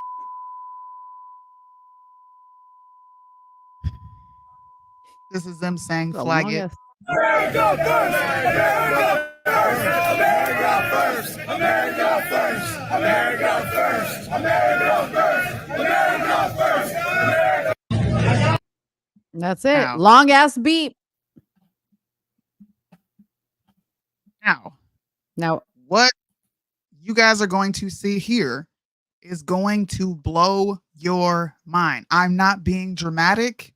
I'm not trying to drum this up, but I want you people. I'm about to get in the camera. If you have been calling yourself conservative for the past 6 years and you understand where you stand on a conversation of hate speech, I want you to listen to what this fool said. Not hate speech, but a hate crime. Listen to what this fool said. Anybody that thinks that this is somehow in some way fake or staged, I want to tell them that the hate crime that happened to Jussie Smollett was fake. This hate crime was very real. So how I ended up there was, this is a group called the Republicans for National Renewal. I was in Phoenix, Arizona for an event called America Fest, which is held by Turning Point USA. I went to this event because I saw that a lot of other conservative influencers would be there. I actually DM'd with this group. I said, hey, I'm going to come. Can you put me on the list? They said, sure. So that's how I ended up at the event. I had no idea that it was going to be infested with these people. Was there some kind of confrontation that preceded what we saw in the video? Yeah, there was actually. I realized that these people were starting to encircle me, and I kind of wanted to figure out what was going on. And what I will say, what a lot of people didn't see in that video is, number one, they did say the N-word. Absolutely, that was not caught on video, but that did happen. And so, look, I am fourth ID. You know, I'm an Iraq War vet. I can know how to defend myself, but I am looking in the eyes of people that were actual neo-Nazis and actual white supremacists. There were about 20 to 25 of these people, and that is what you do not see on camera. So I had a choice to de-escalate the situation with humor, which is what I did. Anybody that thinks that this is somehow... Number one, can you pull up the definition of a hate crime? Yeah. The legal term of a hate crime, because I didn't know words could translate into a hate crime. I didn't know that. What? He's talking about the initial interaction in which Rob Smith walked into this place. Groypers were also there, and they decided to push him on the fact that he was gay. Rightfully so. This side needs to ask, how can you be openly gay and then say you're conservative at the same time?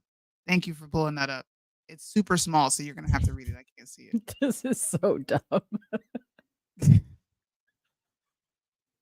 Wait. Maybe they changed this. Okay, this is on the U.S. Department of Justice. It says, in the simplest terms, a hate crime must include both hate and a crime. So it must include both. Okay. So you just put your foot in your mouth right there, Rob Smith.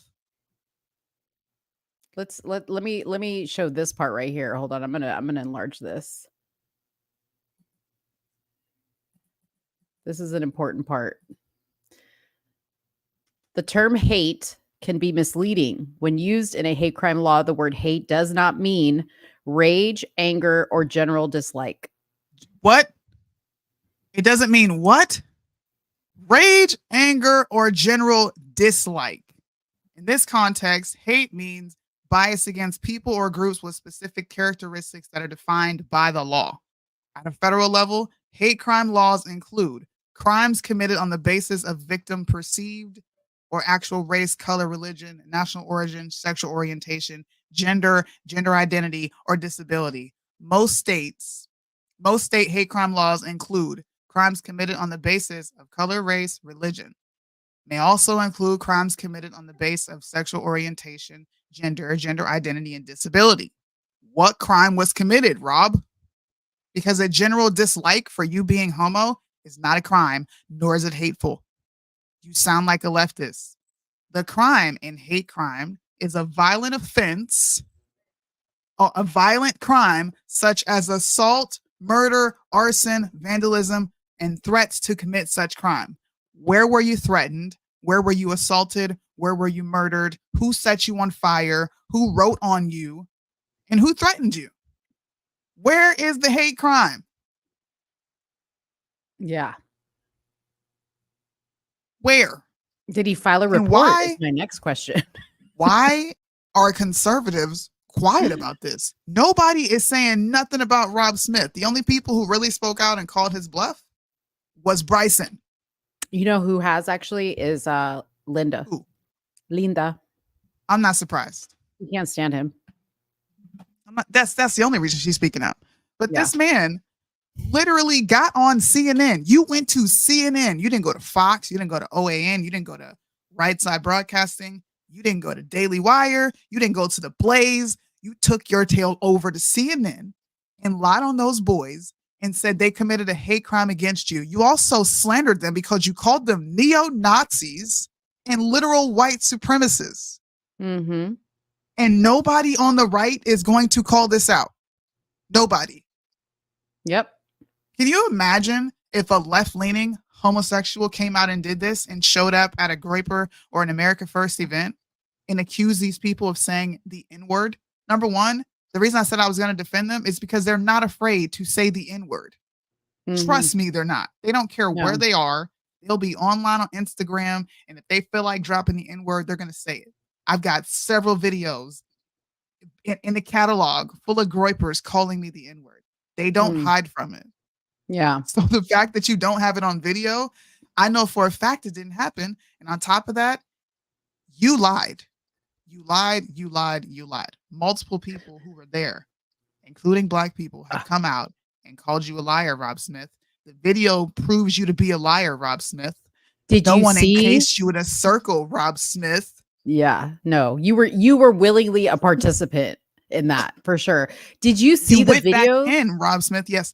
You Did went you back see in, it? Rob Smith. Yeah. You went back in. You left and then you went back in recording. So if you were having a hate crime committed against you, why would you then go back to the scene of the crime, film it, post it on social media, and then go on a bunch of different media platforms? Right now, only CNN. But you got all these media platforms reporting that the right is somehow racist, but you want to make it known that this does not represent Trump. Mm-hmm. Bro, So you look, Yeah. Well, somebody did come to his defense. And I don't know if you guys remember Miss September, November, whatever God, month she was. October. When she October. October. Yes, that's right. No, was it September? No, because it was September because It was of the September, song. October, November, April, May, June. Yeah. I don't know. The stripper, Miss Kimberly Klasick, okay. She Scrippa. came, the Scrippa, she came to his defense. Let's see what she's got to say. So I don't know if many of you are on Twitter, but there has been a lot of excuse me, so unattractive, a lot of hate and vitriol towards my friend Rob Smith. And no matter how you feel about the incident that he was in Phoenix, I feel like a lot of this is kind of like a pile-on attack. Like it's everyone else is doing it, so other people are doing it. Can you pause it real quick? This is the definition of someone struggling to make a statement while having absolutely nothing to say. A pylon of what? Yeah. I kind of feel like her and Rob were talking on the phone, and he was like, would you mind making a video in my defense? Because nobody's coming to my defense. Probably. Like, sure. Probably. Yeah. She needs a nasal spray. Tell her man. to take the filter off. Take the filter off, take all that makeup off, and take that wig off. It's not your hair. Take the wig off. Although she has what you look like. She's upgraded her wig game for sure. Because I remember, honey, that you used to be able to see that lace, girl. It's 2023. Do we really care if he's gay? Yes. Honestly. Yes. Yeah. Do we really? Yes. Care? Yes, we care. I'm going to like.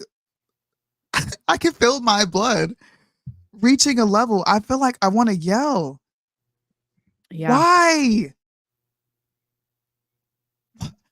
If It's we not a really good look. don't care if people are gay, then why the crap do you care about all this stuff being taught to the kids? Why do you make it your business to call out the left for leaning on identity politics, and then you come back and say, well, do we really care that he's gay? We wouldn't know if he was gay if he didn't broadcast it all the time. Yeah.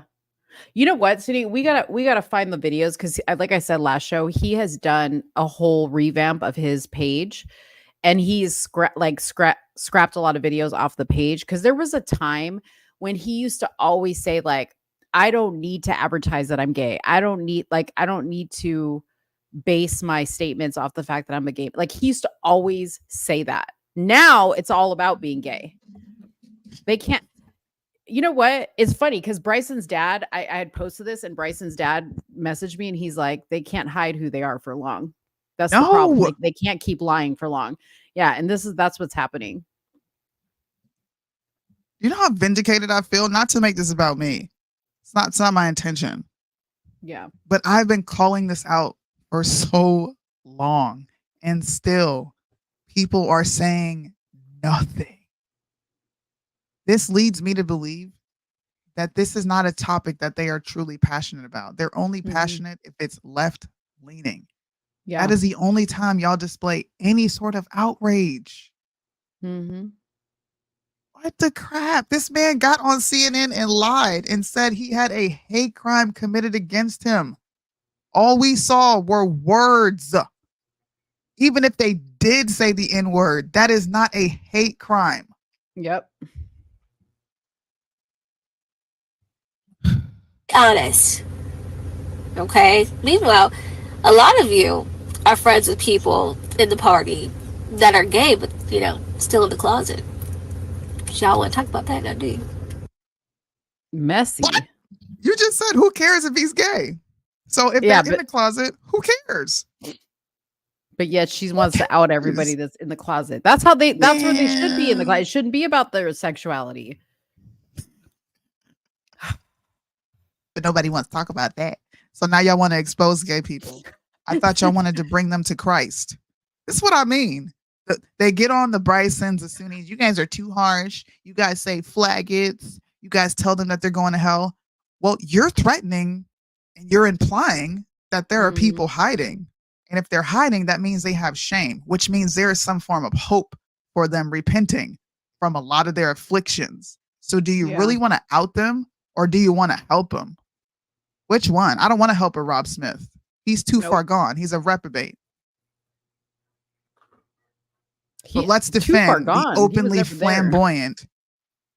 Please, bro. Let's defend the openly flamboyant. Flag it. Let's do that. Because that matters. And let's pretend like the right is extremely racist and they have neo-Nazis and white supremacists over here while you spent an eternity trying to paint this side as not racist. All that hard work is done. What did you do it for? Yep. Unbelievable.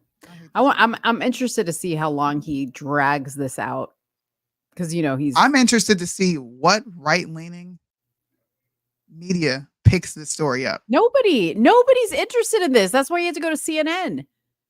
You think so? Nobody. Yes, I'm telling you, nobody cares. Who's Rob Smith? Like, seriously?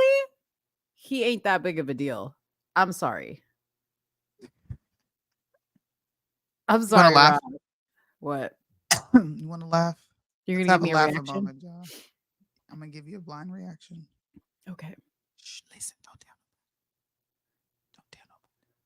Where is Ruby, man? He makes me to lie down in green pageant. He leads me beside the still video. war.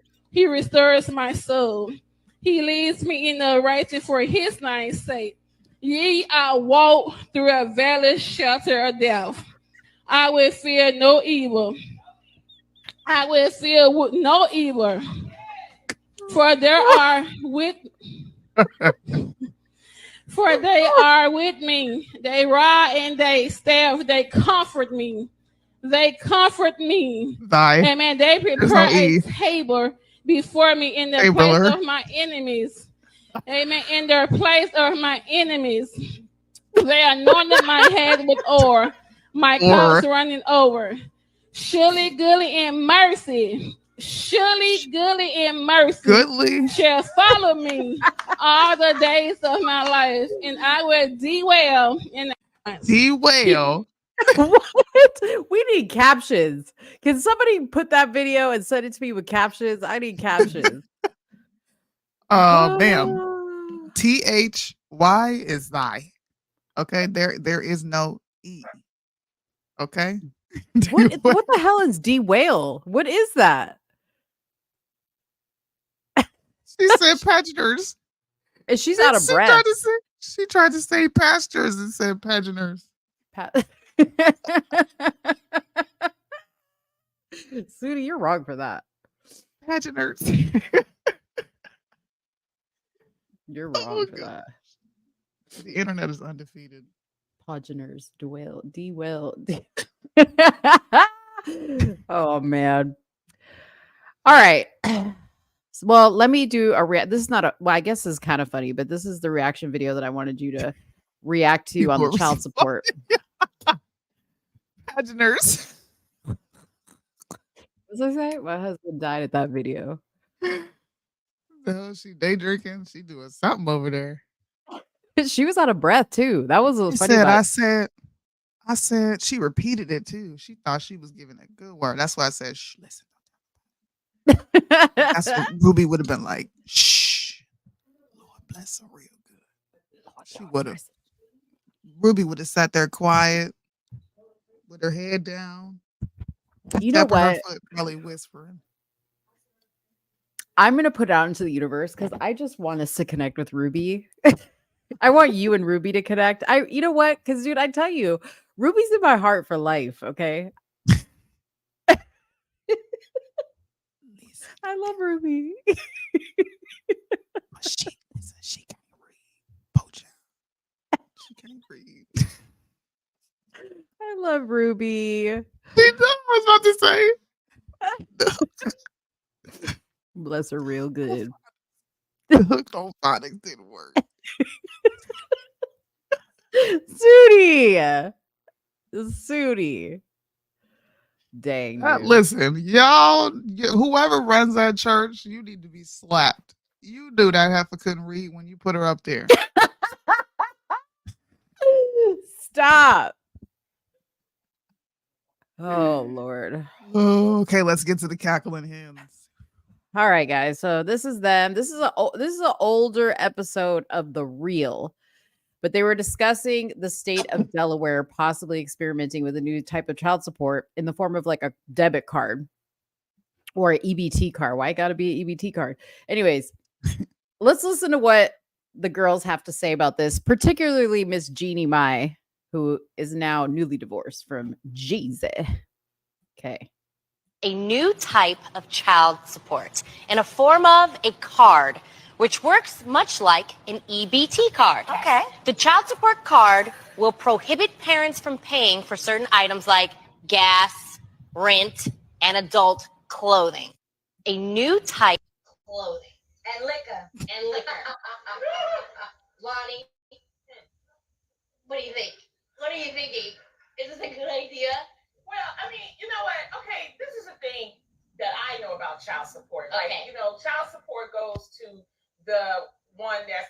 a caregiver. Just answer the question. Do you agree or no? You have the card, you have certain restrictions. But I also want to say that if you are the parent, you're a parent, if you have a child 24/7, there's nothing wrong if it's your day off to take $50 and go have a meal. I think that's okay. What? Wait, keep listening. Some people take advantage of it, but I'm just saying because clothing. Hold on. Take advantage of it, but I'm just saying because, come on, some people, they're not paying a lot in child support. You know what I mean? It's like they trying to act like, they paying $1,500, $2,000. Some are, but I'm talking about where I'm from, the D, that $300 a week is, come on, bro. Yeah. $300 a week ain't cheap. The reason why they put it into action is because, sadly, you guys, there are a lot more people that are taking advantage of child support, and that's why they put this into action. That's why they're coming up with this idea, because you can't take your girlfriends out for drinks on your child support. You can't. Somebody's sensible. You can't also, I think it becomes a time when you, as Genie's coming up. have rights, especially if you're paying child support, you have visitation. Why don't we start talking to each other as parents and as aunties and uncles about, hey, where's this money going to? I think it depends on the person. Okay. Now, oops. Come on, some people, they're not paying. They didn't take it. Now, before we get to Jeannie Mai, prepare yourself, Soonie, because you're about to faint when you hear this. Advantage of the situation. But I think when you look at a bill of a mother who's charging things, using child support money, moms also deserve to be able to take care of themselves and to be able to spend on themselves. Like, if a mom is going to the gym, she needs to get a workout in, and she needs to feel good about herself. If a mom is going to go What? to drink with child support, she should get that drink. It's really good being a mom. I don't know about getting a drink on child support. I think that your mother, you absolutely deserve a nice little drink at happy hour. You did. Bruh. Bruh.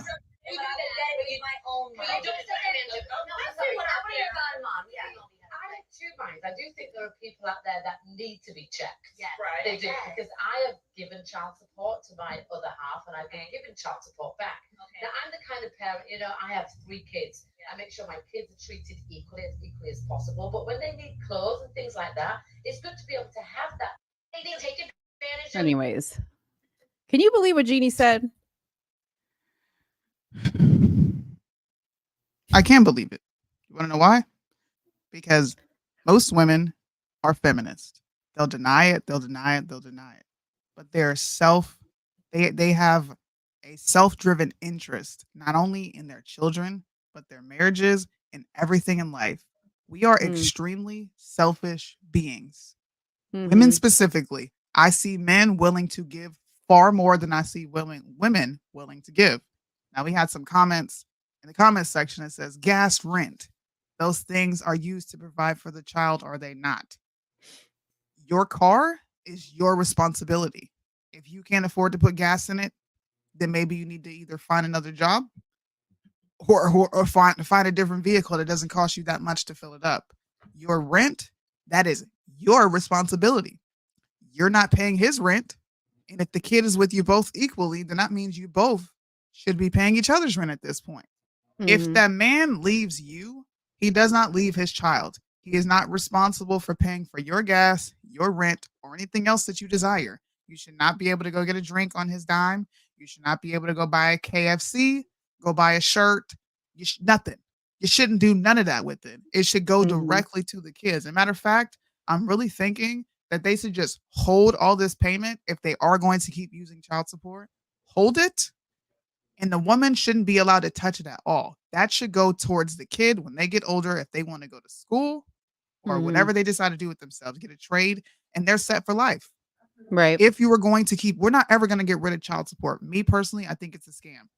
But women should not have access to the child support. Yeah. Period. This is why you have these like when you see celebrities going through these types of things, their child support payments are through the roof. Okay. And it's because they're conflating the child support and the spousal support. Now maybe in some states, I don't know what each state has as far as like what they consider child support, what they consider spousal support. Is it together? Is it separate? I don't know how that works. But I feel like it should work like it does when we give money to like countries like Ukraine, or you want to use your USA card, right? You need an accounting, right, of what is happening. And let's just say you have an expense like gas, okay, that you like, well, I want to use child support for that because I use that to drive my kid back and forth to practice, okay? I think it's a little ridiculous because you're the mother. You'd be driving them to practice whether the father was involved or not, right? Yeah. But, you know, if that's the case, then fine. Submit the receipt with the explanation, you know, the note from the coach that says we've got practice this day and this day and this day, and you get the expense paid for. But saying to go buy a drink and pay for a gym membership? What? No. She's retarded. No wonder he divorced her. And why didn't you look? That was a red flag before you said I do. You should have been watching all her clips before you even decided to date her. Now we know that she's probably going to get manis and petties and drinks on Jeezy's dime because she feels that she's entitled to it for simply being a mom. Yeah. Do you think? Do you ever feel odd celebrating Mother's Day? I don't do Mother's Day, really. Okay. I'm not a Mother's Day. I mean, like, I don't do the whole like brunch thing and everybody like bows down to me type of stuff. Like, you know, the only thing I want on Mother's Day is, you know, hey mom, happy Mother's Day, or a card or something like that. I'm fine with that. It doesn't need to be anything more than that. I don't want gifts. I always tell my kids, if you want to do something, clean your bathroom. That helps me out on Mother's Day. Clean your bathroom. I could resonate with that. Fold your clothes. That's a gift. Wash your dish. Right. How about that? The reason I ask that is because I do think women have this sense of entitlement for what they just were designed to do. It's not like we're doing something that no other woman has done. We all experience pregnancy. Some of us, because people are going to get sensitive. We experience pregnancy. If you are a woman, you are the only gender that can experience pregnancy. We carry our children for 9 months. We birth them. Mm-hmm. Is it an extraordinary process? Sure. It's an extraordinary process. It's amazing. It's a miracle. We can bring humans into this world. But do you deserve some special accolade for it? No. This is what we were designed to do. So the fact that she feels like, I'm a mom, I deserve to go look right in the gym, then pay for that yourself. Mm-hmm. Or put on a Tybo Billy Blanks workout tape and take your ass to the living room and do some Tybo. That's free 99. Shameless plug to her family. Shameless plug. You ain't even gotta go to the gym. You don't. That's a cop out. Like that's ridiculous. You go on a walk, spend time with your kids, take your kids on a walk, go play at the park, go walk around a track with your kids. It's true. Yeah. It's true. You know? That just really irritated me. I can't believe she like that sense of entitlement. Yeah. I mean, I'm sure guys because I saw this video because Brandon Tatum posted it and he was like, I wish they would implement this because he's a dad who pays child support. And he pays, I'm sure, a crazy amount of child support every month that it probably doesn't even cost that to raise a child. Like when I see what some people get in child support, I'm like, I'm just talking on a low end. I don't spend $1,600 a month on my kids, even when they were in the middle of, you know, sports and things like that. $1,600 a month. I mean, it depends on just my kids. It depends on what you have them in. That's what I will say. I don't know, girl. Maybe.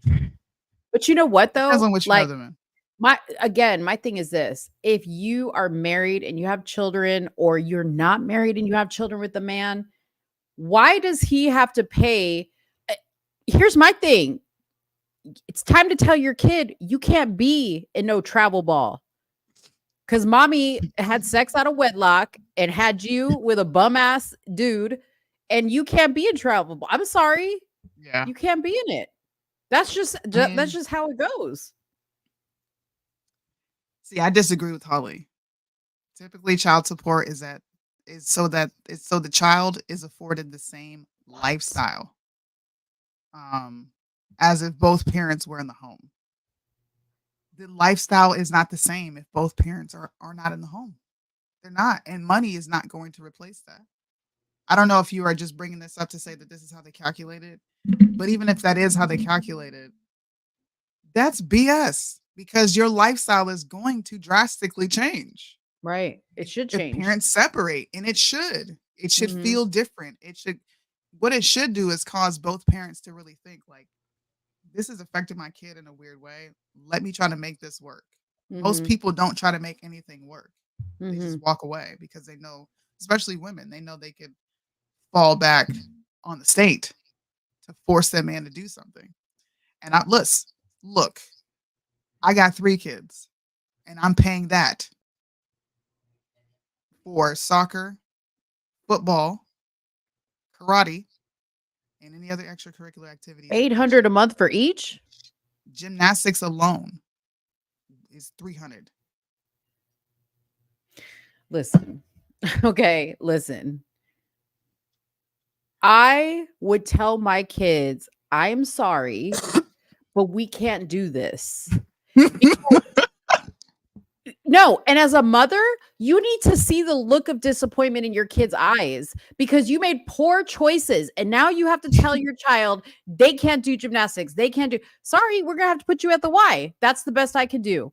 Or I need to suck it up and make nice with your daddy and try to get a couple extra $100 out of him a month. That's what I got to do. But see, these women want to be difficult and get the extra payments. Yeah. No. There's I'm a place sorry. called the YMCA cheap Taekwondo classes. Yeah. See, like, I agree with that, right? I don't think parents should be, if you can afford it, this is something I can afford. Mhm. I'm not hurting at the end of the month. We can afford this. Mhm. If this is something that you can afford, then you need to provide it for your kids. Extracurricular activities is a necessity because an idle mind is a devil's playground. When kids are bored, they find things to do. If you Mhm. constantly have them active, going out, doing stuff, interacting with people, that's something that they take with them in the future, especially when they're older. And who knows? My son is obsessed with soccer. And because I know that, we like to pour in and invest in their talents, especially things that they're really interested in doing. Mhm. They don't, now it's different here because we're not buying toys this Christmas. Right. They're getting things that invest into their craft, Mhm. right? Mhm. Not spending a crazy amount of money on Christmas. It's just not, it's not what we do. And I agree with you, Yeah. Holly. That is exactly why we do it. Yeah. It's exactly why we do it. Yeah. And they develop a sense of camaraderie. They develop what it means to be a teammate, what it means to be a leader. And they get I get all some that. leadership from somebody. It's just necessary. I'm not saying break your pockets. Yeah. I'm not saying that. Yeah. You can afford No. it. You need to do that for your kid. Yeah, I get all that. And I wish there was some type of like metric on how many fathers beg the mother, "Can we please work out a deal and not take this to court?" Because, like Dave and I were talking about the other day, and I was like, I don't understand why people don't just say, "Hey, let's work out our divorce agreement, like who takes what, or the child support or whatever, who pays what together, and let's do everything we can to keep it out of the court's hands." Because why would you spend more money going to court that you could be giving to your child? Exactly.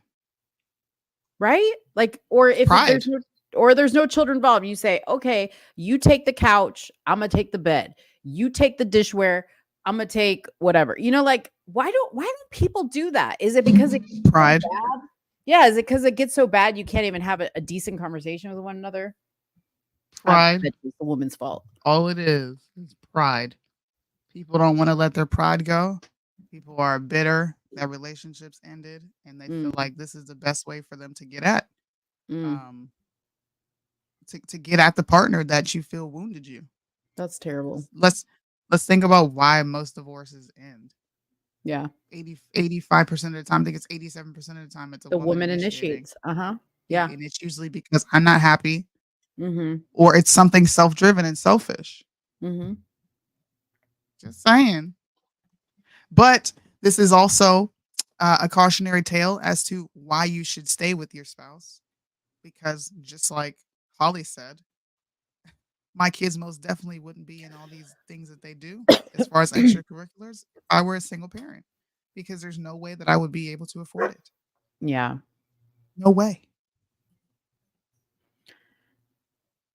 I tried and she agreed, then changed her mind and got a lawyer. Okay, but what I'm saying is, I'm not saying like don't go and get it in writing with a lawyer and get something notarized, right? Like if that's the agreement you guys make, you have to do that. You have to do that for sure. You know, I don't fault the guy for wanting to say, you know, I'll take her at her word. Why would she want to hurt our children? You know what I mean? I get that. I get why you would think it, but you really have to protect yourself. Especially you now. know? Yeah. Especially now. I've had a court order for $200 a month and he never paid. And had full access to pick her up whenever he wanted. So not all dads hold up their end of the deal in raising children. I know. You were And that unfortunately, that's a reality. But most of the time, dads are there. We just don't hear about it because we constantly hear about the ain't shit dads. But what about the dads that are there? Yeah. Rain, sleet, or snow, they're there. Yeah, but that's why she got a lawyer. I pay her almost $2,000 a month so she can afford it. That's a personal thing, though, and that's your anecdotal story. Not to mention the time it takes to get them to listen. Don't I know the time it takes to get them to all different classes and practices? Money aside, I wouldn't have time because I'd be working. Don't I know it? There's some times where I'm like, I am done being your taxi. I just want to chill. Yeah. I'm Well, you know what's crazy is I did all that because my kids were in all that stuff too. And I worked a full-time job. How did I do that? Yeah, I did all that. I mean, luckily I was pretty like high up in the company. So like I wasn't like an 8 to 5. Like I had to be in my office, 8 to 5 or whatever. I could be like, hey, I could schedule my day and and be like, I have to leave at 3 for this or whatever. So I was blessed with that. But still, even with that, like doing the drop-offs and the pickups and, oh, mom, I forgot this. You got to run back home and get something. Then you got to cook dinner, clean the house. All your wifely duties still are there. And I guarantee you most women, or a lot of women, I wouldn't say most, but a lot of women probably are not doing all that stuff. I took a lot of pride in being able to get all that done. I didn't sleep very much. No, your day starts at 5. I'm not listen. My day started at 5:30. I got up, folded laundry, changed laundry, folded laundry, had a Bible study with our kids. It's a Sabbath. Hung out with them, researched, talking to Mo, going back and forth. Now I don't even work a full-time job. Okay. And this is the week that I do get to stay home and do nothing. But I did it for 3 weeks by myself, and you could not pay me. You couldn't give me $1 million to do that by myself for the rest of my life. It's just not happening. It's not happening. And I'm lucky that my husband is able to afford our lifestyle, and I don't have to go to work. I'm so grateful for that. And I know that's not everyone's story. But if we were in a situation, child support is not a thing. The kids would equally spend time between us both. And I'm responsible for what I'm responsible for, and he's responsible for what he's responsible for. It would just be that simple for me. I mean, truth be told, okay, if it were me, unless there was some type of detrimental abuse situation, where I was like having to I'm not leaving. Protect my life, I'm going to have a conversation with him and say, guess what? We don't have a life until these kids are 18 years old, and you're going to stay right here in this house. You can go sleep in another room. You can go sleep in another room. No, for real. Like unless it's like a bad like turmoil situation and it's not healthy for, I'm going to be like, we need to get some counseling and figure out how we're going to be in this same house until they turn 18 years old. and then you can move out. But no, you don't get to date. I don't get to date. We don't get to do that. We don't get a life. We weren't going to have a life if we didn't separate. So exactly that, and that's the sacrifice. And a lot of people will be like, well, that's not fair. Like I deserve. No, you don't. No, you don't. Kids.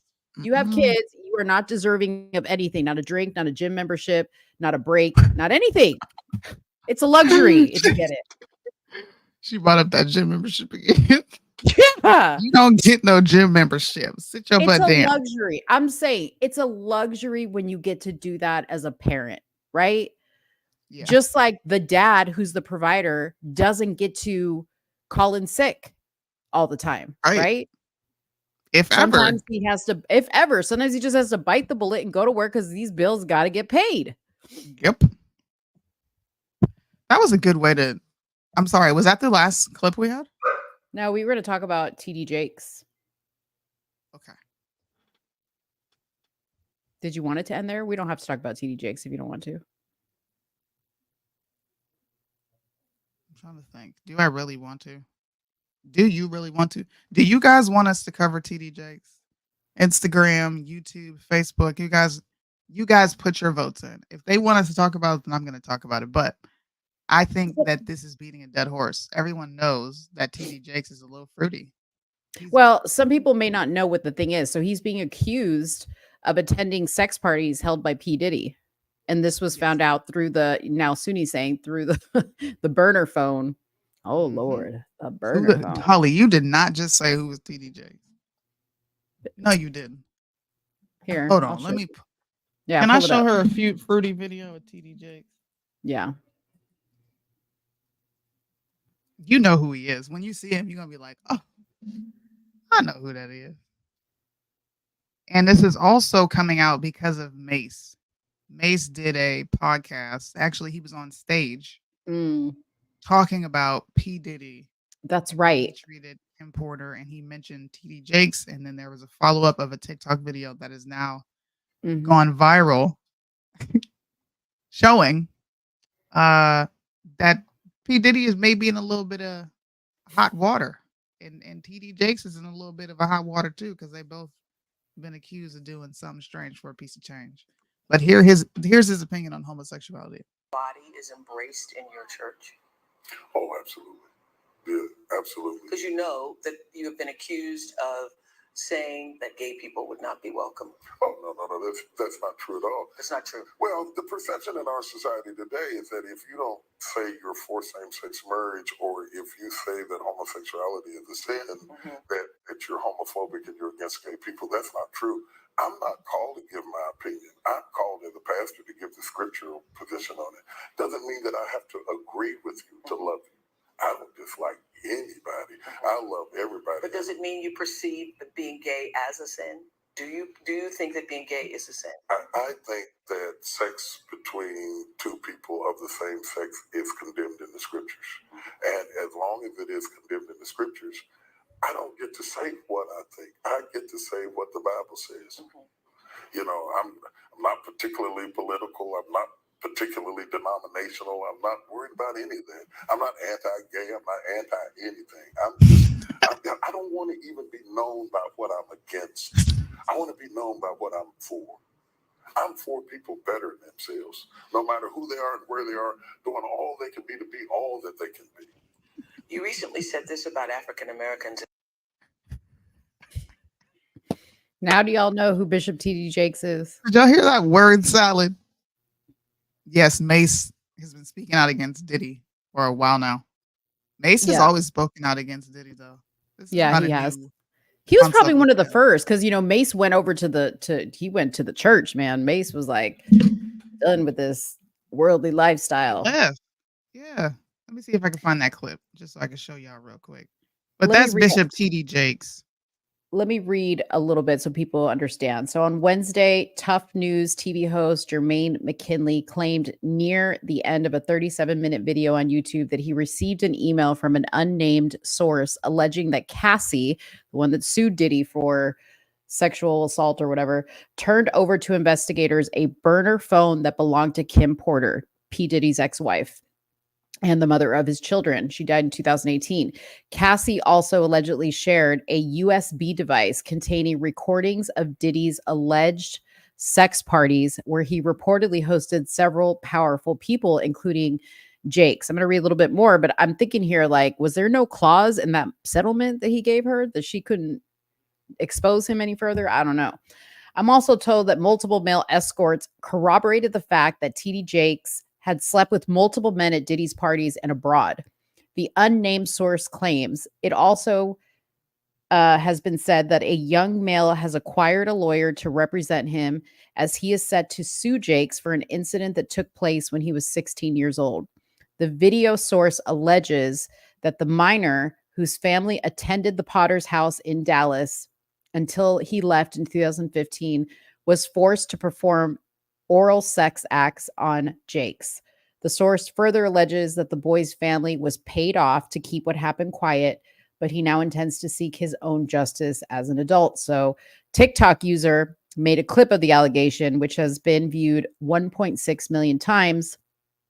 And the video was also shared on Twitter, making Jakes a top 5 trending topic with Diddy. He's denying all allegations, clearly. Clearly. You guys remember Jay Versace? No. Jay Versace.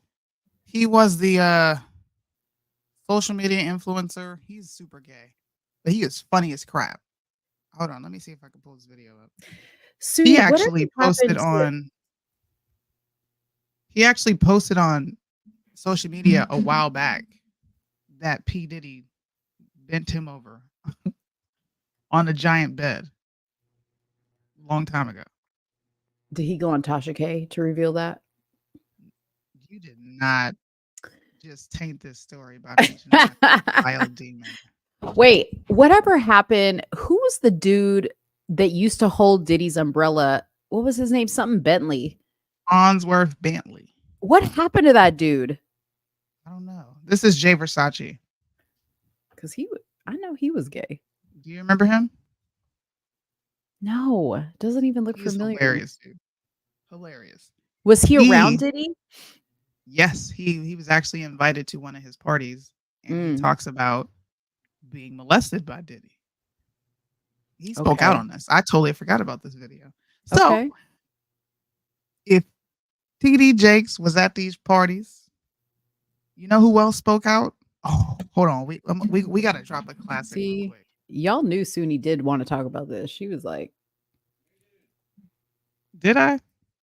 You did. No, really? I didn't realize how juicy this story really is. You know what I mean? Like, I didn't realize. It is juicy because it is very juicy. He lying. Lying. Yeah. Hold on. Where is that Jamie Foxx story where he told the story about P. Diddy? Jamie Foxx told a story about P. Diddy? Yes. It was on the Foxhole. This video is MIA. There is a video of Jamie Foxx on the Foxhole speaking of a party he went to that was hosted by P. Diddy. Not playing. Like, I'm not joking with you. Hold on. Maybe this is it. Jamie Foxx exposes the reason why Diddy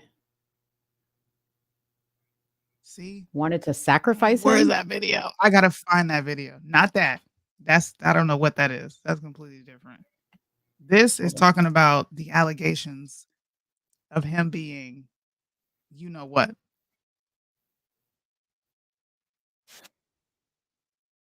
Do y'all remember that video? Do y'all remember that video? No, what you talking about? Instagram and YouTube. Do you guys remember when Jamie Foxx had a show on XM radio called The Foxhole? I don't This remember. Particular episode, it was him,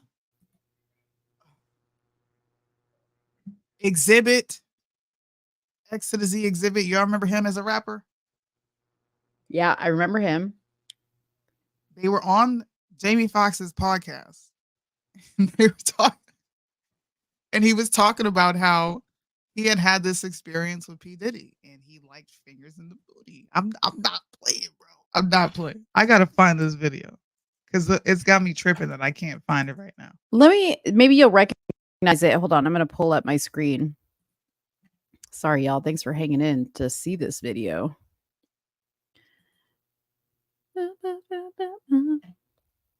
Dude, you know what? Some of these janky websites be freezing my computer up. You know, like when you go to these like bottom of the barrel websites to get shit that is like on the darkest of the dark web. Yeah. Is this it?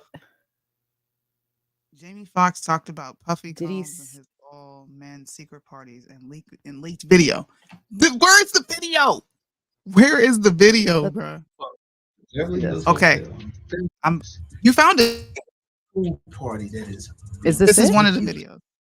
Jamie Foxx is the latest celeb to speak out on Diddy's rumored secret parties with younger men. However, fans are saying the real truth is even more disturbing, and Jamie is probably holding back because he doesn't want people to know the wild things he was doing at those parties. Rumors about Diddy being on the DL and having a fondness for younger guys have been circulating for years, and multiple people have come forward to say they personally witnessed some crazy stuff taking place at Diddy's infamous house parties. You know, when you Google his name, there's a rumor that pops up that he was Diddy's boy to him.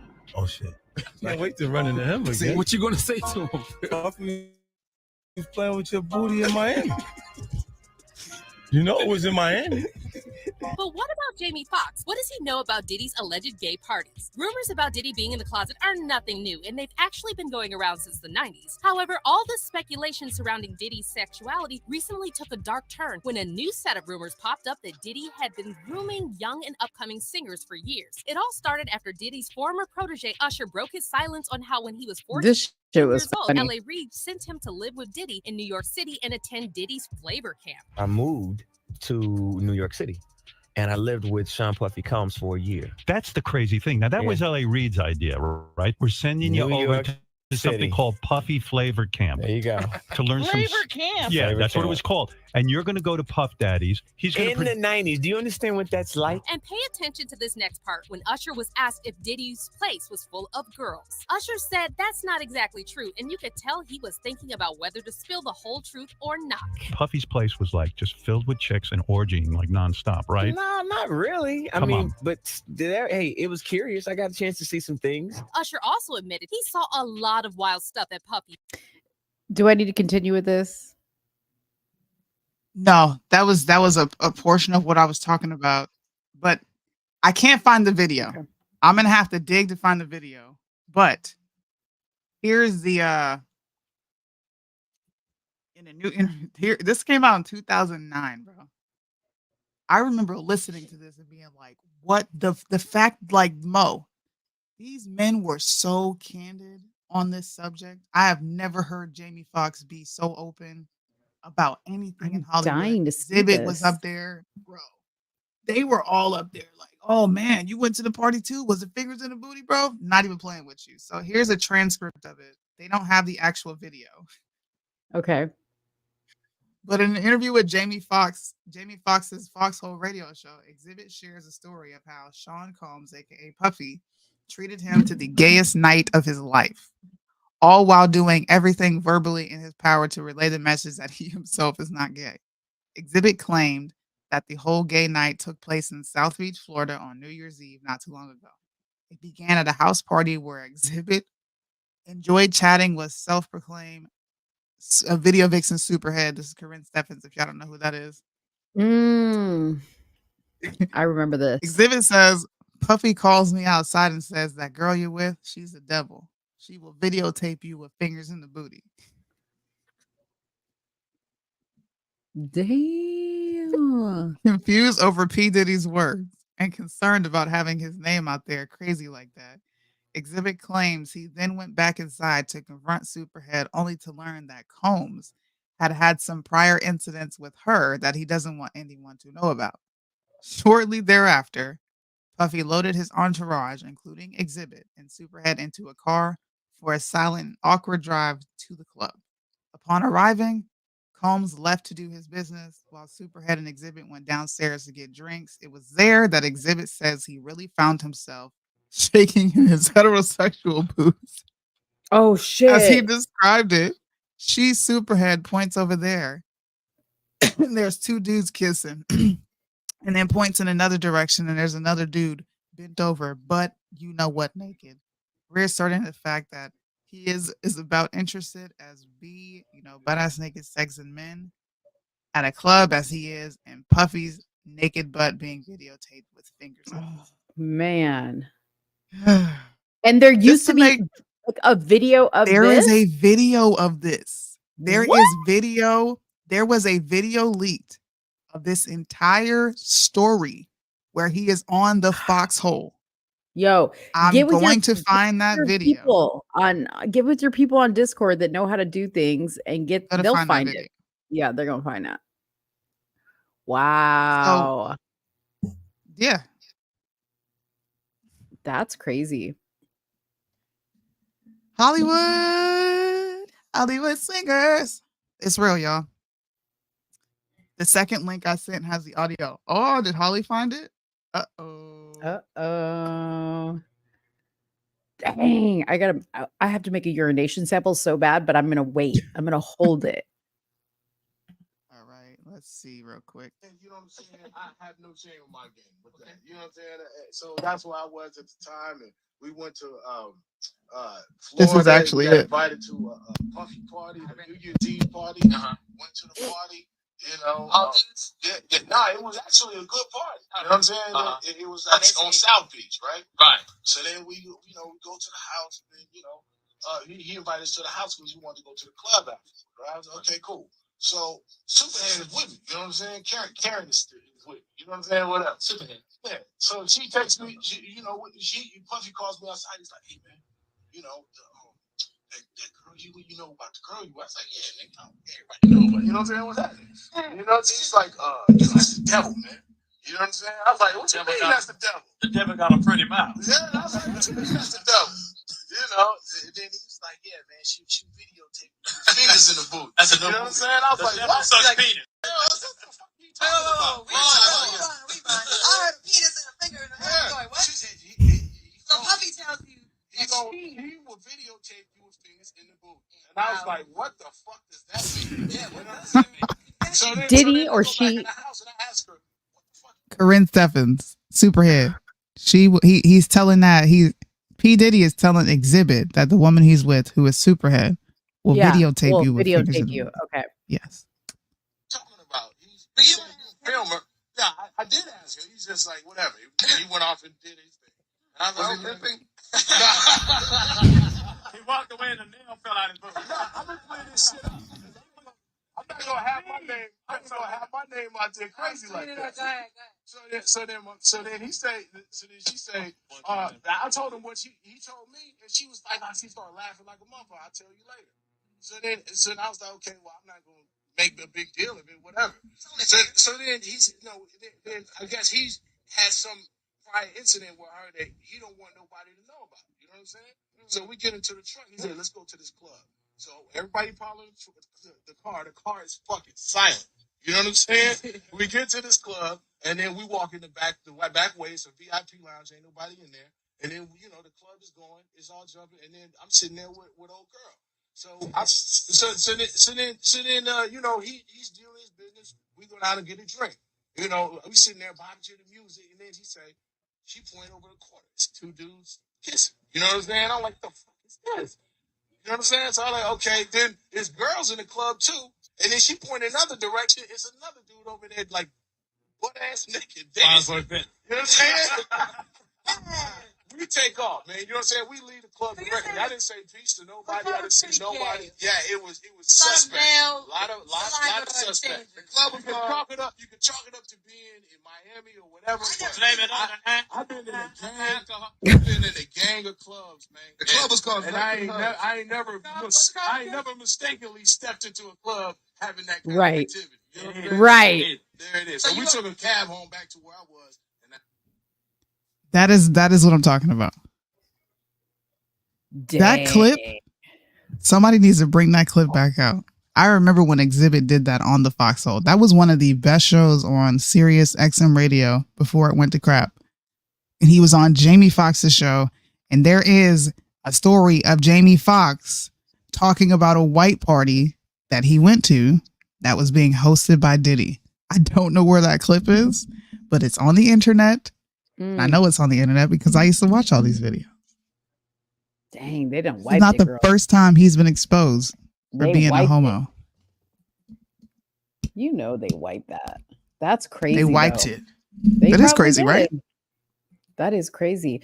You know, see, here's the thing about it. Like, things are about to get hot for Diddy because it was like before it was just like people just kind of talking about it. But now all these allegations, now people are releasing USBs and phones. Like, first of all, why were you holding on to the burner phone that long? You had all this evidence. Remember, your lawsuit was about protecting the innocent. If you were really wanting to protect innocent victims, you should have come out with the burner information and the USB a long time ago. Yeah. Well, here's the TikTok video. Somebody has it saved somewhere. Here's a TikTok video that sent the internet in a frenzy. And this is why TD Jakes is being accused of what he's being accused of. Before I say anything, this is allegedly. Ain't nobody gonna catch me slipping, okay? Okay. So allegedly, Cassie has turned over evidence to the feds. Yes, to the feds. She has turned over videotapes, a USB drive, and Kim Porter's burner phone.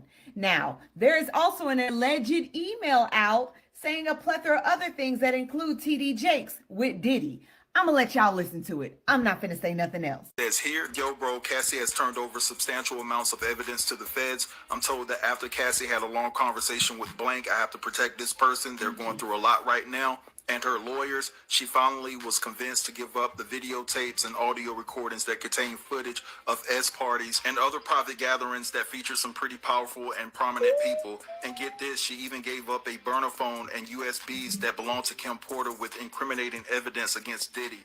I'm told that there are a slew of artists, politicians, and entertainers that are about to be exposed and arrested for H10. I'm paraphrasing there, okay? H10. I'm told that Cassie's husband played a significant role in getting Cassie to turn over the evidence. It's to my understanding that Cassie felt that by exposing the truth, it would also make her look like a filthy Moor, and I'm paraphrasing there, because some of the videos she turned in, it shows her getting number one, okay, guys, paraphrasing again, and committing more disgusting acts that she was forced to do. I'm also told that multiple male escorts corroborated the fact that TD Jakes have slept with multiple men at Diddy's parties and abroad, and they refer to him as being a power bottom. Wow. It's also been said that a young male has acquired a lawyer to represent him as he is set to sue Jakes for an incident that took place when he was just years old. It's been said that the young man was forced to perform sloppy toppy, and I'm paraphrasing here, guys. You can actually put two and two together to understand what I'm trying to say. It's been said that the man's family were members of the Potter's House, but left the church in 2015. According to multiple church insiders, the parents were paid off to keep quiet. The guy's a grown man now and is seeking his own justice. It's been said that the young man doesn't even deal with his parents even to this day because they took hush money. According to Pastor Blank, and I have to protect this pastor, Bishop Jakes is about to get railroaded and all of his dirt will be exposed. That's why the bishop has quietly lawyered up. He sees his fall from grace coming. This don't look good for nobody. And when I say nobody, I mean nobody. Hollywood is being turned upside down. Jeffrey Epstein's list is going to come out.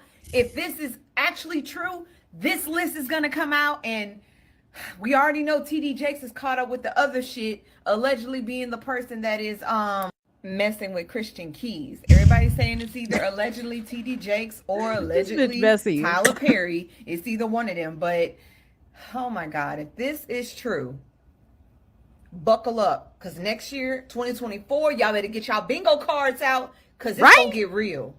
But click. I'm buckling ding, up. Ding, ding, ding, ding, ding. Holly, y'all did know that you did need it because I needed it. I was like, what is a power bottom? I needed to know. No, you I've did never heard not that. put Yes, that I out with did. my name attached to it. I don't even know what a power bottom is. Power bottoms. Well, it sends it automatically. My bad. Power bottoms often pride themselves in being able to take the biggest penises imaginable at a moment's notice, meaning they don't even have to like lube up.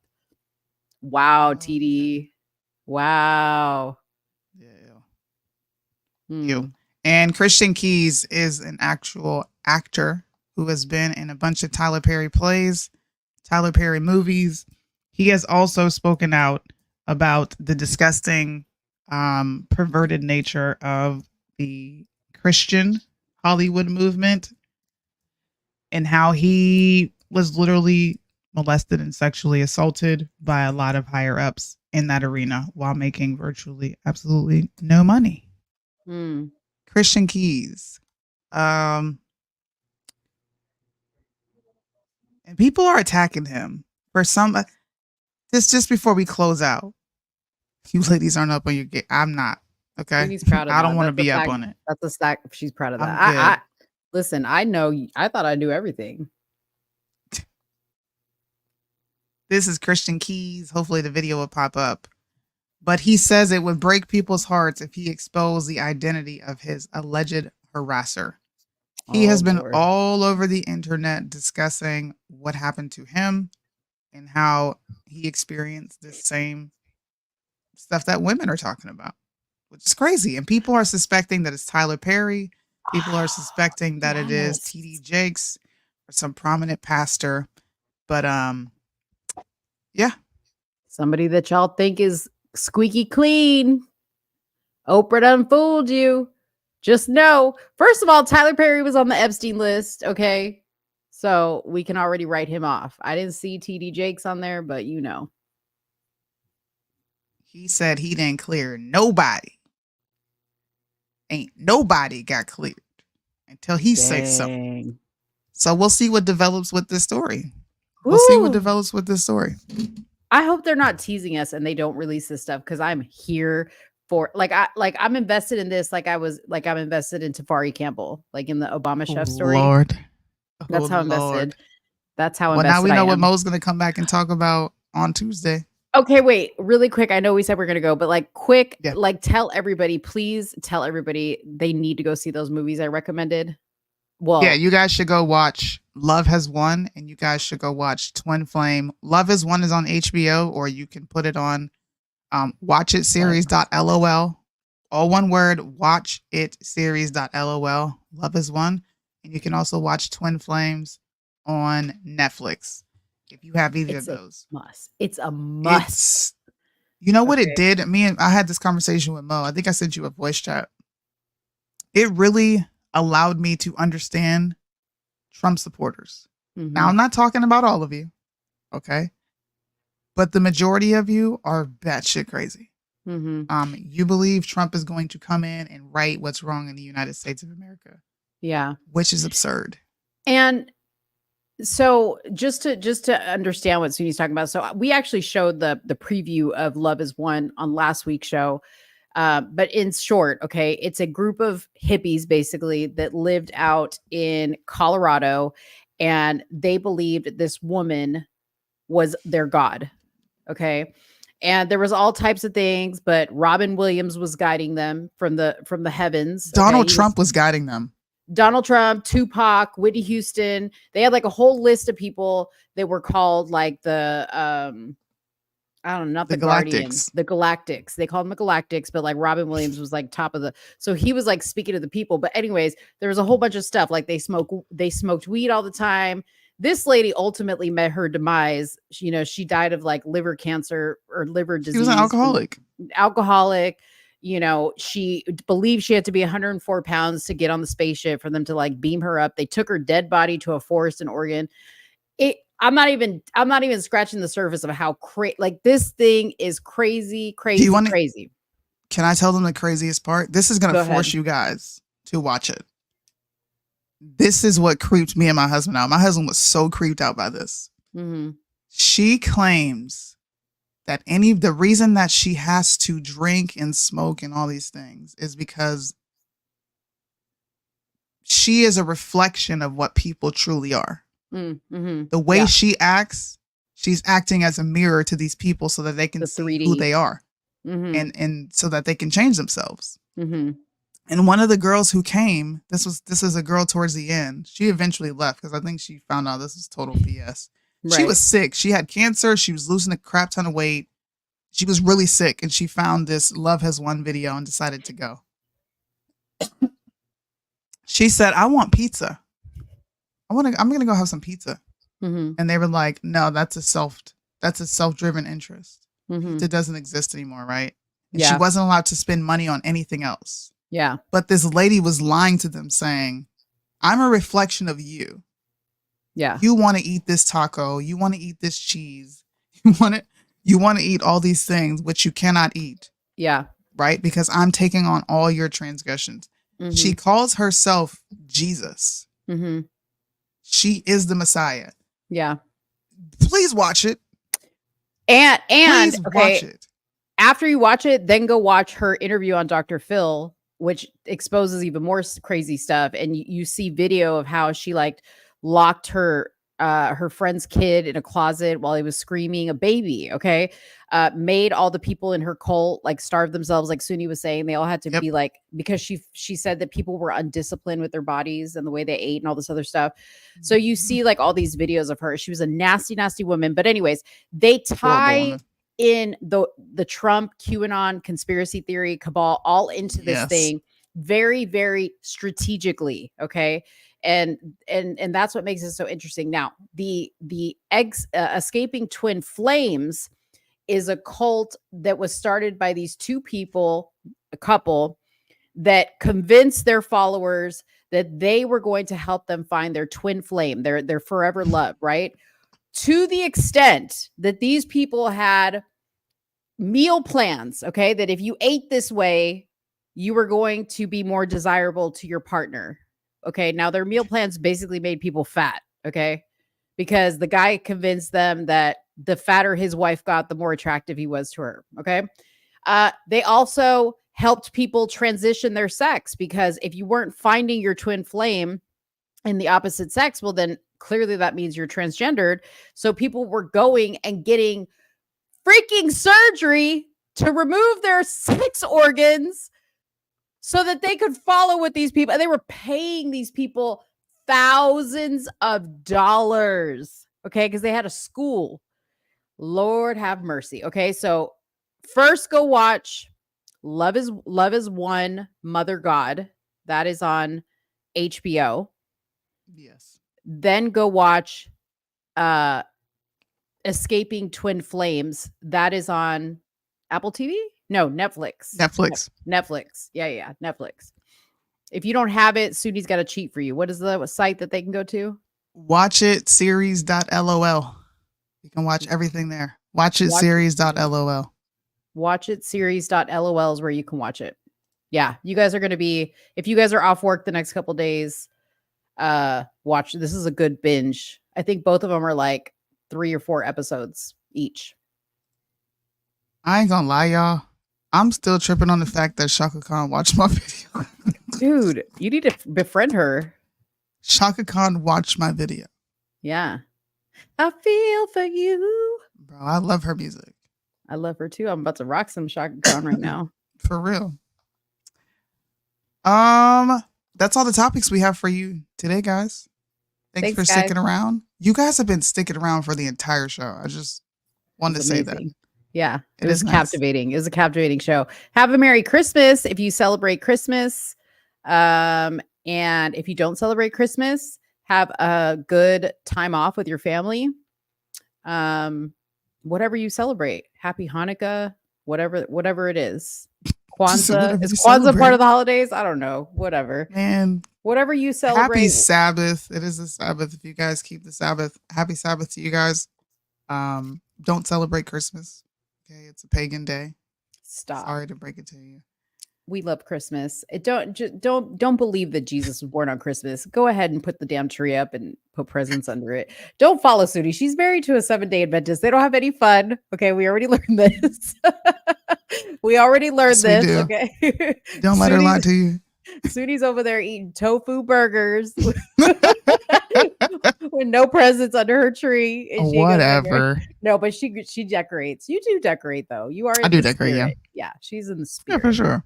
But she ain't tying it. I'm messing with people. I don't tie it to Jesus. Yeah. It is like, that is the last thing on my mind. I think it's funny every time I see memes. I saw 4 memes today that had a wreath, and then on the other side of it was a thorn of a crown. And it says he is the reason for the season. And I'm like, yeah. Why y'all denigrating my savior like this? Like, I don't put the nativity. I don't put a nativity up, even though I was raised Catholic, right? I don't put a nativity up, but I love I love the look of the nativity, like with the baby Jesus, right?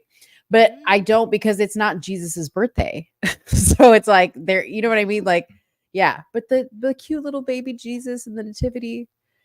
By the way, guys, he was born in a barn. Okay, not no nativity. I don't even think there were people around. I'm pretty sure it was dirty.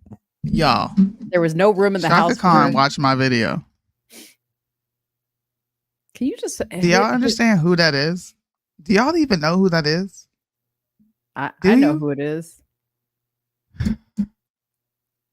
Let me get off here so I can go fangirl off camera. Hi, guys. Thank you. Thank you guys for watching. Check out some of our awesome merch and go to our website, titm.myshopify.com. Have a Merry Christmas. And I'm sorry. We won't have. Oh, wait. Our show's on Tuesday. Never mind. Isn't that the day after Christmas, though? Maybe we should skip that. Yeah. It's like the day after. Yeah. True. Because people I'm going to be burnt out. Yeah. I got people coming over. I'm going to be burnt out. So we'll see you guys. When is New Year? New Year's is, I ain't gonna do no New Year's show. New Year's is on, or New Year's Eve is on a Sunday for us. Okay. New Year's Day is Monday. Okay. But our show is on Tuesday. We will see you guys. Yeah. Tuesday, good. yeah. Yeah. We will see you guys. You made it. Yo, congrats. The Queen Shaka, see what I'm saying? You understand. We here. Yeah. I'm so happy. Anyways, have a good day. Have a good holiday. Check out some awesome merch. Back in the mix with another banger, Truth in the Marketplace is paying homage to our roots with this latest hoodie drop. It's more than clothing, it's a statement. Hit up our website and rep the culture. Hoodie